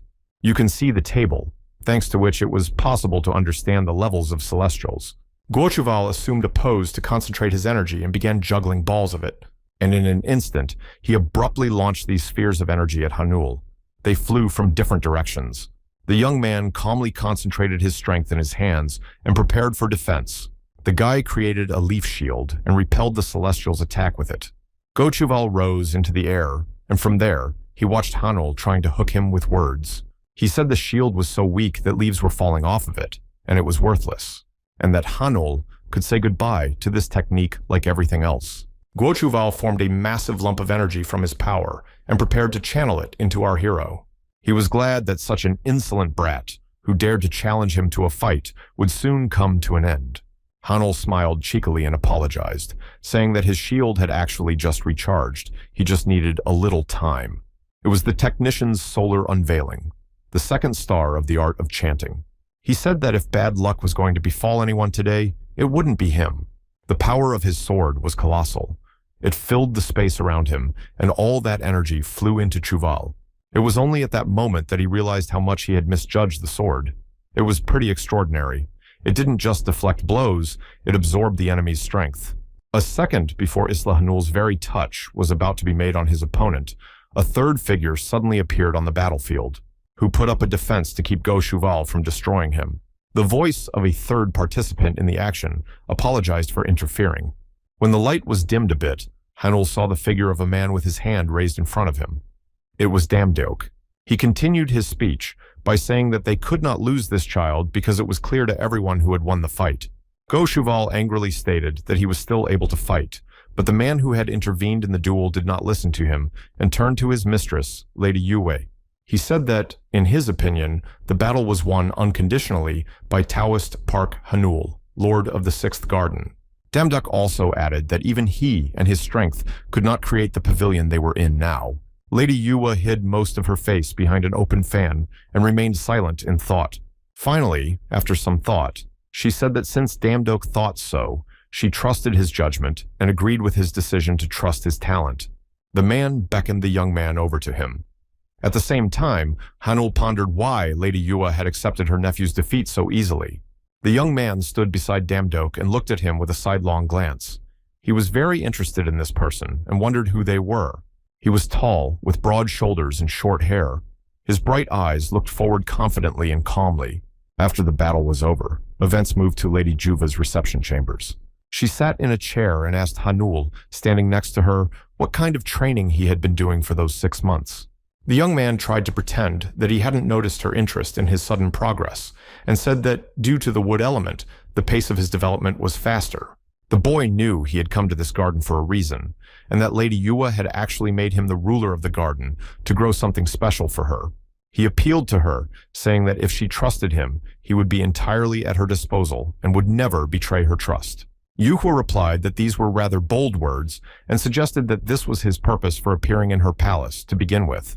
She advised him to concentrate on the upcoming contest, but promised to think about his words. She then told him to leave. Hanul turned around and went the other way, but then suddenly turned back. He looked at Lady Juva, who was still sitting in her chair, and said that he wanted to ask her a question. He asked permission to leave the garden for a while. The weather was beautiful and sunny in the city. It was a lovely day in the city. The men were walking down the street. The young man wondered if Lady Yue had put him under surveillance, as she had mentioned finding a companion. He didn't expect it to be Damdeok. Hanul asked his companion his name, and he replied that he had completely forgotten to introduce himself. His name was Damdeok, but if Hanul liked it better, he could call him Deok. The hero realized that it was the great Kwangeto Damdeok standing before him. Hanul was amazed. He couldn't imagine that a king could be so charismatic. Deok looked around him with fascination. The young man noticed that compared to their first meeting, where he had looked as stern as possible, he was pretty relaxed today. Deok was looking at the stores that surrounded them, and Hanul noticed this, finding a cafe with cocktails and sweets with his eyes. He offered his companion a fruit shake and milk. Deok didn't understand what he was talking about. They bought a variety of tasty things and contentedly continued their walk. Deok rejoiced like a child. He had heard a lot about this world, but he had never imagined what he had actually seen. Hanul was happy about it. He asked if he had ever been on Earth before, because he had heard that adult celestials sometimes came down here. He replied that it was the first time he had died on Earth. Then Yuhua helped him become a celestial, but he had to live in another world. Hanul realized that the rumors about the king's early death were true. Deok had dreamed of the people of the world knowing his name, but his dreams now seemed childish because, in the end, he was just a ruler of the past. He said that even though he hadn't done anything much for this world, the people had done a great job and created a beautiful place. Deok thanked Hanul for allowing him to have a wonderful time in this world. The men continued walking. Hanul took out his phone to look at the map and see where they should go, suggesting they walk to Gwanghamun. But Deok's attention was drawn to an unusual sight. He saw people with placards in the street shouting. A crowd of people loudly demanded that this lawlessness come to an end. Many of them had red signs with inscriptions in their hands. A man on the stage said that people should and could stop this lawlessness. They demanded that the government respect their rights. It was about human sacrifices to the Dragon King. Deok asked Hanul if he had heard correctly. Both of them were shocked. Deok couldn't imagine that the leaders of countries could allow such an outrage against their own people. The cocktail glass in his hand crunched. He didn't believe that this could even be possible and offered to go to the head of state right now to sort it out. But Hanul saw something in the sky. A vast, dark ball seemed to swoop down on the sun. The surroundings went dark very quickly. Some people assumed it was a solar eclipse, but Deok ordered Hanul to prepare and protect the people who were near them. He began to gather his energy and concentrate the power in his palms, getting ready. Suddenly, in an instant, a dark figure flew from the sky like an arrow. The people were horrified at what had happened. The shadow took the shape of a man and stepped on the ground. The people in the crowd began to run in all directions away from it. The creature addressed all those around him as beings who did not know their place. Here, you can view Park Hanul's card to learn more about his art. Hanul gritted his teeth and reached into his inner pocket. Taking out the nine-tailed fox's scuttlebutt, he swung and launched himself at the woman who was hiding her face. The energy of the magic artifact struck the spot where the woman was standing with tremendous force. But when the lights went out, she wasn't there. Just a big hole in the asphalt and a piece of rag lying there. Screams began to erupt around Hanul. People were fleeing in different directions, and he tried to find out why everyone was running away. It turns out the woman didn't come here alone, but with her own personal army. Her fighters attacked people, knocking them to the pavement and beating them. Seeing this picture, Hanul became furious. He felt a great anger. However, at that moment, he felt something looming over him from above and raised his head to look. The guy managed to dodge just in time from the blow that flew exactly where he was standing. The woman's voice that attacked him said she hadn't expected to meet him right here. Turning to Hanul, she stated that he was a wanderer of the wrong world and promised to take his life in the name of Kavalban. The guy didn't understand what the woman was talking about and why she was talking about a nationalist gang. Hanul focused on his senses and realized that this woman was one of the Heavenly Wolf King's minions. He recognized this energy even before the statue was destroyed, and this celestial woman clearly made no secret of her intentions to destroy the guy. Hanul asked her loudly if she knew Yang Giju. Shinya's eyes glittered with red fire, though she couldn't see it behind her mask. She prepared to attack and said she would make him pay for all the wrongs he had done no matter what. Hanul smirked and clarified exactly what atrocities she was referring to, then folded his arms, gathering and concentrating his energy.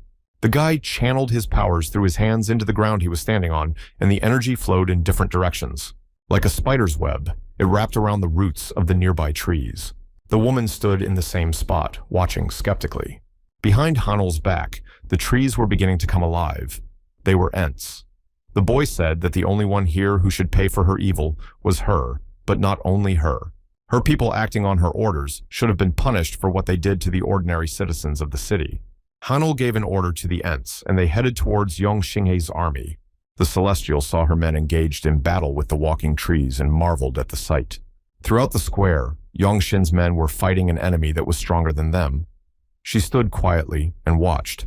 At one point, she yelled for her servants to release the jiggles, spirits that lived in people's heads, demons of headaches and mental illness. Her men obeyed and began to break the seals hastily. The monsters of which she had spoken were revealed. They were ordered to tear to pieces the guy who ruined her precious husband. Hanul realized that he couldn't get rid of the monsters with the help of the Ents. He couldn't use the torchbearer because there were so many of them. He had an idea. While the men were walking around the town, Hanul went into a store and bought a smoking pipe. He remembered it now and rejoiced at the coincidence. He lit a pipe, and white smoke swirled around him. The guy took a drag. The boy took out mandrake leaves and added them to the tobacco. His body began to absorb the active ingredients from it. Muscle cells were activated, sensory and reflex nerves accelerated, concentration improved. Tree sprouts were beginning to emerge from beneath the asphalt around him. One of them grew right up to Hanul's arm, and he grabbed onto it and ripped it out. The wood in his hand turned into a sword. He took a comfortable, steady stance and declared that he wouldn't spare his enemies. The first spirit attacker flew sideways from the young man's blow. The man launched an aggressive attack against his opponents, who were numerous. In one hand, he held a pipe from which he periodically drew leaves. In one hand, he had a wooden sword and swung it. One by one, his opponents fell to the ground, unable to withstand the crushing blows. The widow, hiding her face, watched with a grin.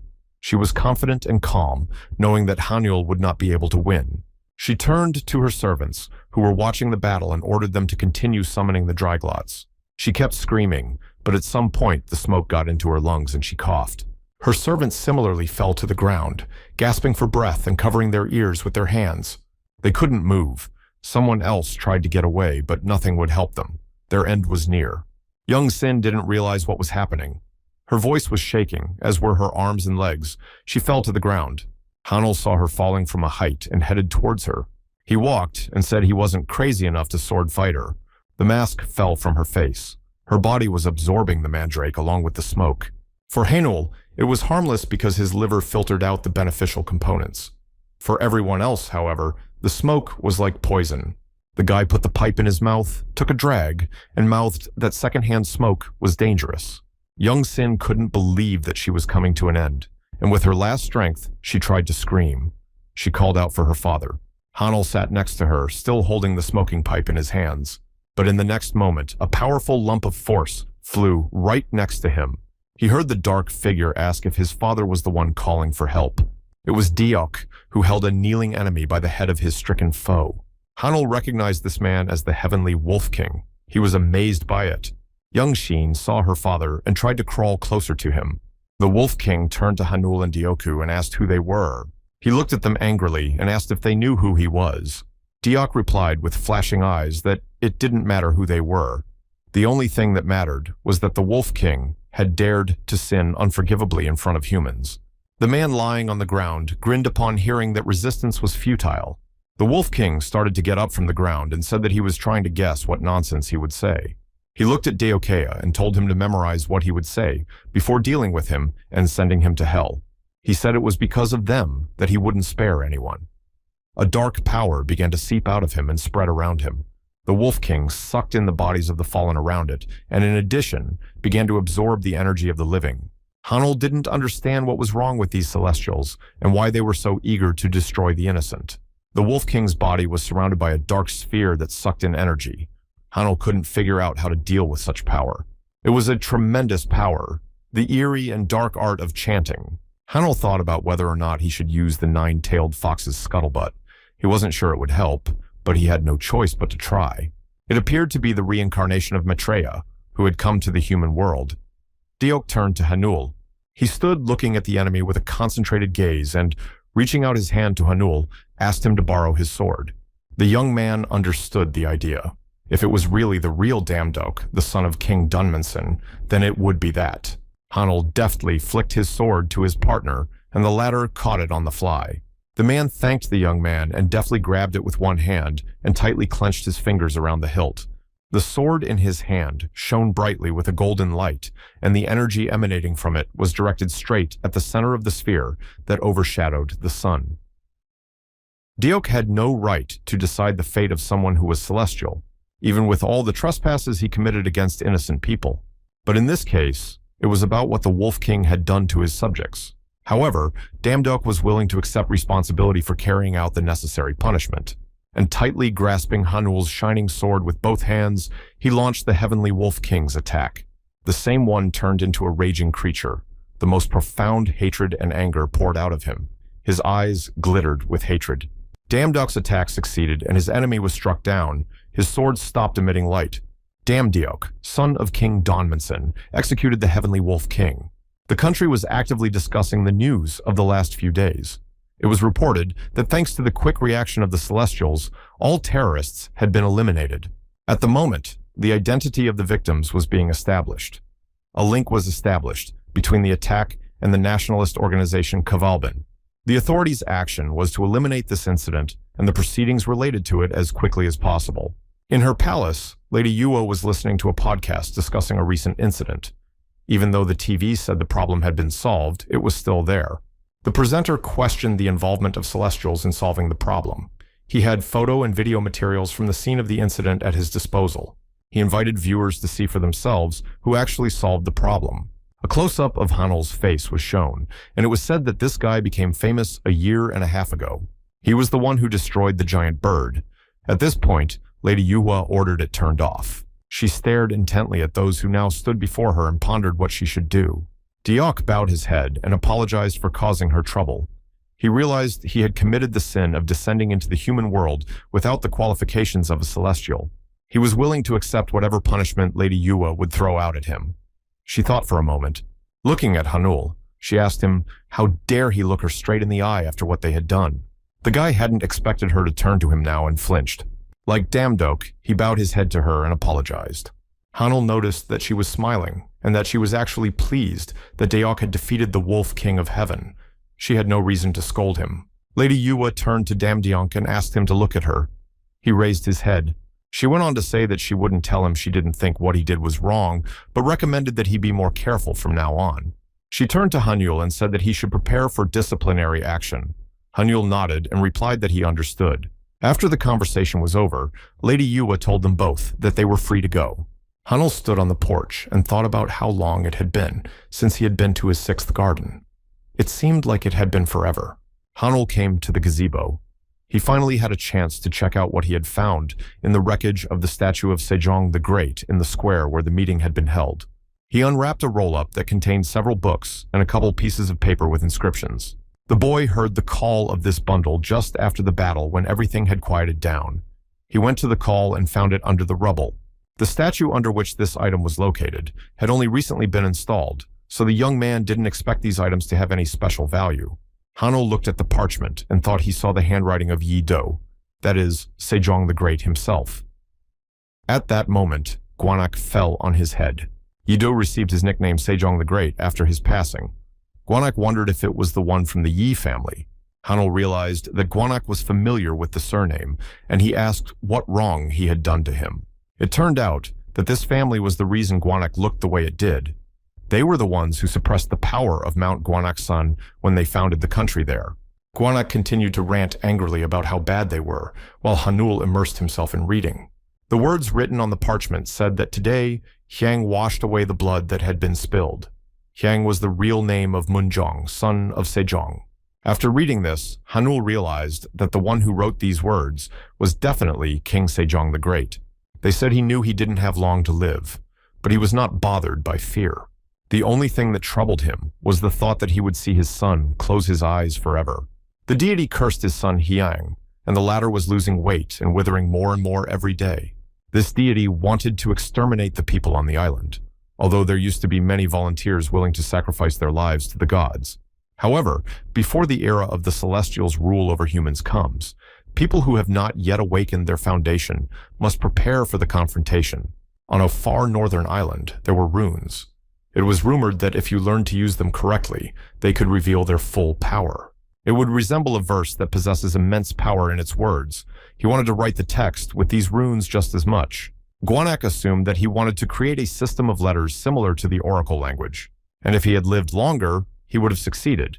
His intelligence was known even among the Celestials. However, human resources are limited.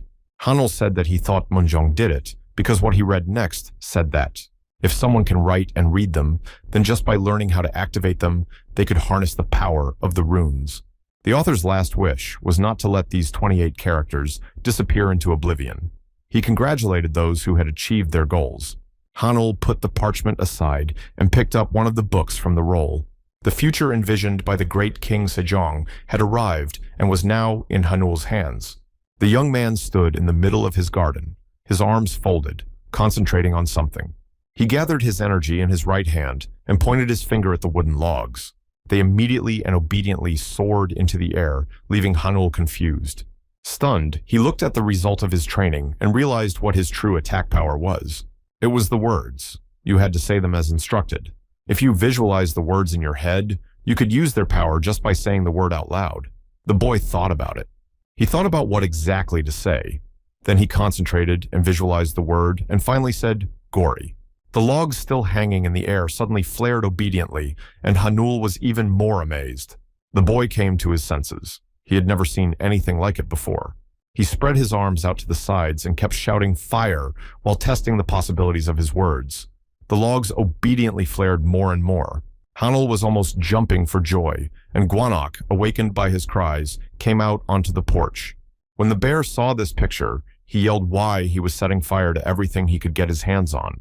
Ono jumped on Hanul's head and asked how someone who couldn't make even a small fire when required suddenly decided to have fun that way.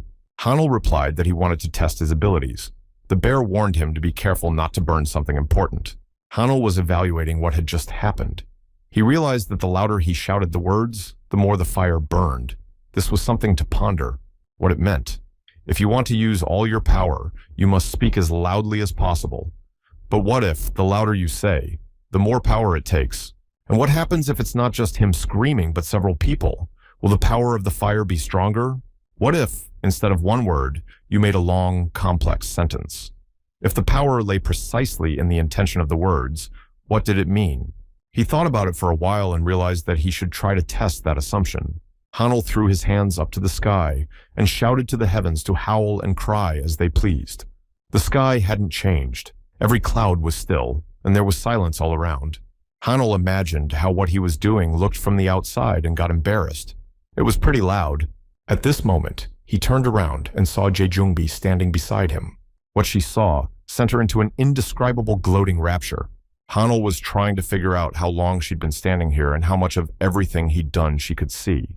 Jejung took a cartoonish pose, portraying Hanul a moment ago, and comically repeated what he had said. Imitating him, she shouted that he was the best and the craziest in heaven. Hanul was ready to burn with shame and tried to justify that he had not said such things. The girl told him not to worry, and that it was good to do that sometimes, and reminded him of his own phrase, saying, "I respect you." She looked at Hanul and gave him a kind-hearted smile. At this moment, Hanul wished that he could fall under the ground, right where he was standing. As the boy cooled down, he asked her why she had come to this place. She said that she had heard rumors that he was going to participate in the heavenly battle. She asked in surprise how he had managed to defeat Guochuval and praised him for his rapid development. Hanul became embarrassed. He heard the girl say that she came here because she had also been in the battle, having argued with Madame Anne. She went outside to practice before the battle, but she came across something she thought he could use. She was supposed to keep an eye on him, but she didn't, and it turned out she didn't need to anymore. You could tell the guy had it under control. Jejung threw the box in Hanul's hands. The guy barely had time to catch it. He asked what the thing was. The girl said it was writing, and that she was told to give it to him because he was in a battle. The guy asked who told her. Jejung tilted her head enigmatically and replied that it was one wise man, his father. Images from his childhood flashed through Hanul's mind. He held the box with both hands and tried to comprehend what he had just heard.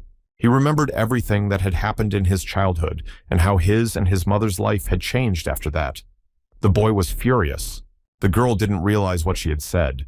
Hanul held the box tightly with his hands and shook with anger. He asked where Jejungbi met the man who dared to call himself his father. The girl tried to answer as calmly as possible in the town of Shenfu. Many years ago, the supreme divine regent Huanong descended from heaven to Mount Pegtu. He gave garlic and wormwood root to the bear and the tiger. The tiger ran away, and the bear survived the ordeal in a cave where he ate only garlic and wormwood. And after that, he became a woman named Ungnyo. This is how Huanong and Ungnyo's life led to Tangun Wangom, who founded the first Korean state of ancient Joseon. This myth was widespread among the people, but the legend did not claim that Ungnyo was not Huanong's lawful wife. Together with his family, which had no animal blood in it, Huanong ruled the human world. He grew the sacred tree of life in the Holy Land of Korea, where it bordered the heavens, the land where Shenfu was located. Jejongbi told Hanul that his father is now married to Huanong's youngest daughter and lives in Shenfu. She was finishing her business in this town and was about to return when his father came to see her. He told her that Hanul was related to the Shenfu Palace dynasty. He also said that things were troubled there and wrote about it in a letter. The girl said that's all he gave. Hanul looked at the box. The girl's words reassured him because he thought he had forgotten about his family and had just run away. After all, he had squandered all the family's money, and after he left, the debts fell on Hanul's mother and grandmother. But his father did not take the blame. In the end, the young man's grandmother was gone. and he and his mother were left alone. So he had found a new family. But now that he's part of Hwanung's family, why would he get involved with his past, which should mean nothing? Jaejung told Hanul to open the box because inside was an item she thought was very nice. The young man removed the lid, thinking about what his father could have given him. At this moment, he saw something he could not have expected. It was a closed bamboo magic fan. This item was created to trap the dark souls of demonic creatures. This fan had 24 plates that were rated very high quality, and the more plates there were, the stronger the fan was considered to be. The fan that Hanul had gotten contained 72 plates. The boy wondered why his father had given him such a precious item. It could absorb most evil spirits. Jaejung asked if the guy would use it. He said he'd be a fool not to. In a deliberately demonic tone, Hanul said he would take good care of him. The girl heard the guys say that a wimp like him couldn't afford to use something so precious. Together with the fan in the box was a paper that outlined how to use the fan correctly. Let's discover the treasures that Hanul Park has to offer. The sun was shining brightly from the heavens. There were only 8 hours left before the heavenly battle began. Hanul was basking in the sunlight when a sound caught his attention. The young man felt a familiar feeling and listened to it. It seemed to him that someone was approaching. Quietly treading the ground and gently pushing tree branches apart with his hands, Deok approached Hanul. The young man was glad to see the familiar face of a friend he could call brother. Deok praised the Lord of the Sixth Garden, noticing how he had blossomed under his new master. Hanul thanked his friend for his praise. He asked why he had come here at this time. Deok began to say that he had come to Hanul with a request, but he did so with embarrassment. He needed Hanul to help him create one that could eliminate all the world's ills and bring peace. This flute was created during the time of King Kwang, when he sought to achieve the perfect human age. But when the wise men stopped interfering, the dragons of the three seas immediately started a war. The victims were numerous, and to alleviate their suffering, the three heads of state united to create an instrument that could assist them. The flute had tremendous power, and as a result, 2 restrictions were placed on it. The first was that it was forbidden to be taken out of the country. The second was that no one dared use it against the people of this country. The flute was entrusted to Scylla, as it was close to the strongest dragon, but its whereabouts are now unknown, perhaps because it's broken. Deok thought that since Hanul was the lord of the Sixth Garden, he should know what ingredients were required to create this tool. Because the heavenly battleflower boundary was weaker before, he was going to infiltrate it to retrieve the jade bowl. But if everything worked out, it couldn't be ruled out that Lady Yua would suspect that the Black Cup was missing. And that would mean a war with dragons who would want to destroy the flute. Hanul realized that his named brother was going to be held responsible for this. Hanul realized that this was because Deok had witnessed the strike on Kwanhamun the last time they had come down to Earth and couldn't watch it quietly. The young man noted to himself that Deok was very different from the sages he knew, and Hanul gladly agreed to help his friend in such an endeavor. As a man of the people, it was very inspiring for him to know that there was a man who cared about the needs of ordinary people. Hanul told his friend that, on the contrary, he was worried about not being useful enough. Deok laughed happily and loudly, saying that was what he thought. He was sure that the named brother would not refuse to help him. Now, it was necessary to find a place where a suitable tree for the flute grew, so they decided to go looking for it right away. The branches and bark of that tree could be used as a precious medicine. The young men set off and had already arrived at the place with their feet on the ground. What Hanul saw before his eyes boggled his mind. There was a whole huge island floating right in the air in front of his eyes. They'd gotten to this place through the door of the dumpster. Deok explained that the pavilion united all these places, but if you touched the formula structure, you could enter that place. Deok turned his head and warned Hanul that they were going to have a bit of a hard time now. He took a wooden horse-like toy out of his pocket and ordered it to come out. In an instant, a fine, sturdy horse named Garmi appeared before the men. Deok held out his hand to Hanul and told him to take hold of it. Hanul looked at his friend. He was suddenly transformed. His simple clothes were replaced by armor. Hanul took his friend by the hand, and together they mounted the horse and rode quickly forward. Deok told his friend not to worry, because they couldn't even touch the tip of their hair. Hanul couldn't understand who or what he was talking about. He turned around and finally saw that they were being chased by creepy monsters that looked like giant fish. All sorts of shapes of water monsters were eager to get their prey. Finally, they reached the air island, and Hanul descended to the ground. Deok said that because of these monsters, he could not enter the island. He turned around and, looking directly into Hanul's eyes, said that he should believe him. After that, he turned his horse around and headed forward. Hanul followed his friend with his eyes. However, there were also monsters on the island. Hanul took out his mandrake leaf pipe and took a drag. He had to finish the job as quickly as possible in time for the Name Brothers' return. The longer and more meaningful the sentences were, the more powerful the words became. Hanul spoke faster, and added that anyone rushed to flee from monsters that resembled monkeys. As he walked, he tried to listen to his senses.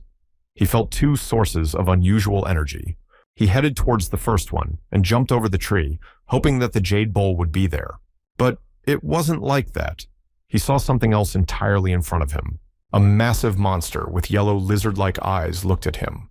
Hanul stopped and tried to determine the level of this creature.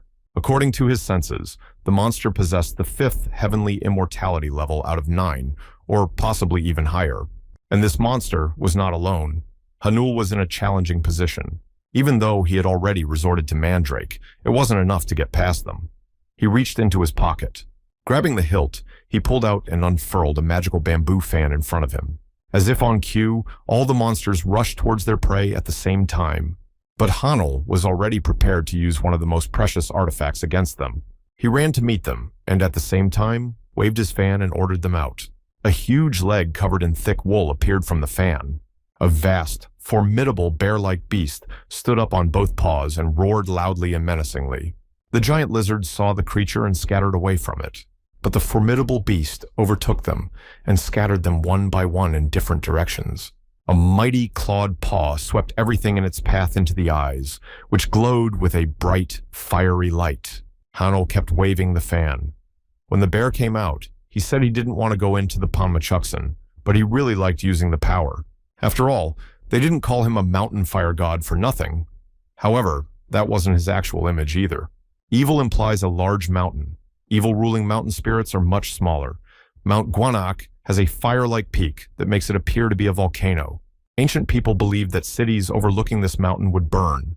To extinguish the fire, a statue of Heta was erected on the summit to suppress the energy of the mountain.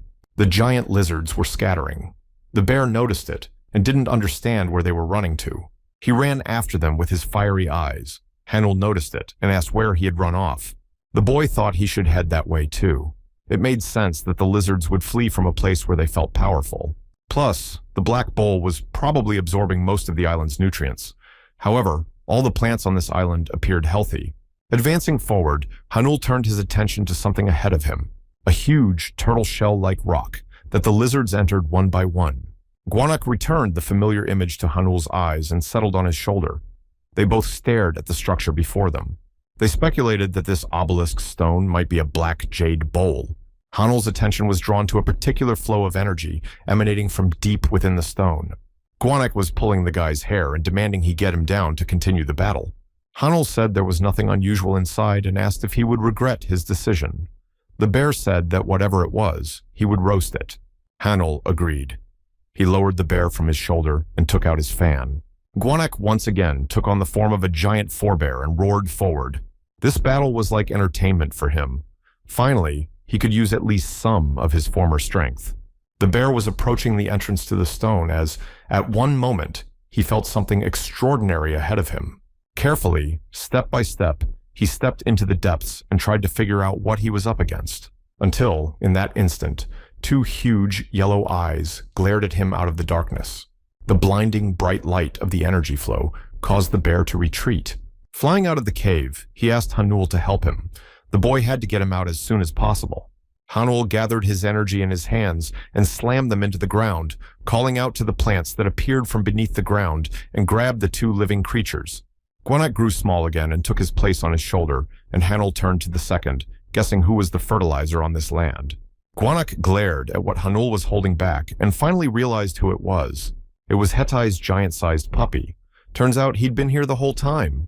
Hanul asked him what his name was. The bear repeated and said that he was an adult. However, if this puppy was that size, how many of them had grown up here? The bear was cursing angrily at what he thought was a disgusting creature. One could often see someone who had the appearance of a divine beast and tamed them. Mr. Lee also tamed one of them as a mediator. The reason why Gwanak had no choice but to only watch his power being sealed was because of such a creature. This puppy was about 200 years old, and as far as he could see, he was doing his best for it. He was supposed to grow up learning the world, but judging from the fact that he couldn't even resist such a technique, it was clear that he hadn't even learned the basics. Hanul took out his fan and said that everything would be okay now. Gwanak guessed what Hanul was getting at and really hoped he was wrong. The guy swung his fan and promised the puppy he'd let him sleep soon. The magical bamboo fan was pulling two creatures into itself, a puppy and the god of the fiery mountain, Gwanak. Their images appeared on the fan. They moved, and Hanul watched them. The puppy sprawled on the ground, fearfully squeezing his eyes shut and getting used to his new place. Gwanak, on the other hand, tried to threaten him by peering out from behind the trees with a menacing look. The pup jumped up and leaped toward the bear without any apprehension. Hanul watched the two creatures interact and marveled at them. He was sure they would become friends. Now, it was time to get down to business. We had to gather what we needed to go on. Hanul folded the fan. The young man went deep into the cave and found what he was looking for. After a while, Hanul and Deok stepped onto the threshold of the castle. Hanbul thanked Deok for getting them back safely, and Deok thanked Hanbul for his help in the case. Hanul glanced at his comrade and noticed that he was out of breath. Sweat was dripping down his face, and he was holding his hand to his side. He was wounded. Hanul was worried about his friend. Deok said that he should just rest quietly, which would help him recover. Hanul remembered that the battle was about to begin, and how long it would take Deoku to recover. Deok held out his hand to Hanul in which the Yochu lay. The young man was surprised. Deok said the kid deserved the award, and asked why he wouldn't accept it. The garden they flew into was guarded by twin dragons. Deok was going to give Hanul both of them. However, he had only managed to obtain one and wanted to give it to his friend as a thank you. Hanul looked at Yuju, and his gaze began to express non-acceptance. Deok said it was a just reward for what he'd done, and whatever his intentions, he should have forgotten even his godmother's favor. However, Dokhyun's price of reckoning didn't end there. If he could win the battle afterward, he could create a flute and show it to the people. Lady Yuhua will surely get wind of this, and then there will be no escape from her wrath. Hanul thought of what would then happen to his named brother and grew sad. He couldn't find the right words to answer. He took his friend's hand and put it on his shoulder for support. Deok smiled and asked if he was doing this to protect his pride, and politely declined. Hanul was sure that even if he didn't accept the Yoju, Deok wasn't the one who wrote everything down. Deok asked him not to be flattered and to stop calling him Sunday. The boys laughed amicably at their dialogue. They kept on walking. Hanul supported his friend. Hanul reflected that his named brother was powerful, both as a man and as a sage. Deok said that Hanul had to wait a little longer to become worthy of being called Big Brother. Hanul got an idea and suggested that Deoku go into the Panmachuksan. Gwanak, who heard this, was outraged. He had to maintain his reputation as the god of mountain fire and demanded to be let out of the fan. Hanul offered him a few jars of honey to be patient. The bear agreed. It's battle time. The broadcast has begun. The host welcomed the audience. It was on the island of Tokto in the Eastern Sea where the battle for supremacy began. The fighters, from Lady Juva's side, stood in front of the enemy fighters. Even before the battle began, the mood of the Celestials was striking. They were all focused on the upcoming event. This battle differed from all other tournaments in that the winner remained and would face the opposing team. People were puzzled that it was not favorable to the winner because all the contestants were of different levels. Hanul tried to furtively glance at Deok to make sure how he was feeling. He looked calm and confident. From the outside, it was impossible to assume that he was injured. Before the battle began, each representative of the sages had to read out a congratulatory message to the Dragon King of the Eastern Sea. Lady Yuhua was the first to do so, followed by Isonakami. In this message, they both hoped that the Dragon King would understand and allow the contest to be held in the sea that was in his domain. Rumor had it that it meant human sacrifice. The preparations for the battle were magnificent. Everything went perfectly. After the reading of the message, the celestial women were to do the work of temporarily filling the sea. Isonakami was the first to do so, and was later joined by Lady Yuhua. The announcer called for a close look at what was happening. The screen showed the two islands getting hotter. The two celestial women gracefully performed the actions of filling the sea with water. This is what the power of the celestials looked like. At this moment, two celestials who were supposed to act as observers of the battle appeared in the covered area. They came here for fair judging.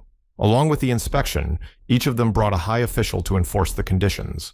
The first spoke in the name of Shiva and said that he would judge with all the honor and justice he takes upon himself. And until the winner is decided, he has sworn to protect Lady Juva's treasure, even at the cost of his own life. The second spoke in the name of Odin. He also swore to judge honorably and justly.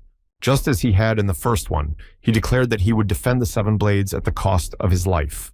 The moment the second watcher took out the box with the seven-pointed sword, something happened in the magic pouch on Hanul's belt. It was the resonance that came from discovering a seven-pointed sword nearby. The handle of the sword was in the pouch, and being in proximity to the blade showed this reaction. The blade reacted the same way to the approaching hilt and soared into the air. The watcher, who had time to notice, drew his sword. Everyone involved in the event was taken aback by what was happening. The observer's sword was not ordinary either. He managed to stop the resonance and reposition the blade. The observer apologized and explained to those around him that the blade had a strong desire to chew up the victory and often reacted violently when close to the opponent. Even though the blade had no owner, it was able to show such a violent reaction. He put his sword away in its scabbard and apologized for interrupting the event briefly. Lady Yua appreciated the level of the Watcher's sword spirit that was able to subdue the blade. In her opinion, what had happened belied the value of the treasure. And Hanul saw the Watcher's sword and realized its purpose. It was a broken sword. The man who stood before Lady Yuhua was so strong that there was no weapon he couldn't hold without breaking. Valhalla was the rare possessor of a human skeleton with tremendous fighting strength. There were only a few like him.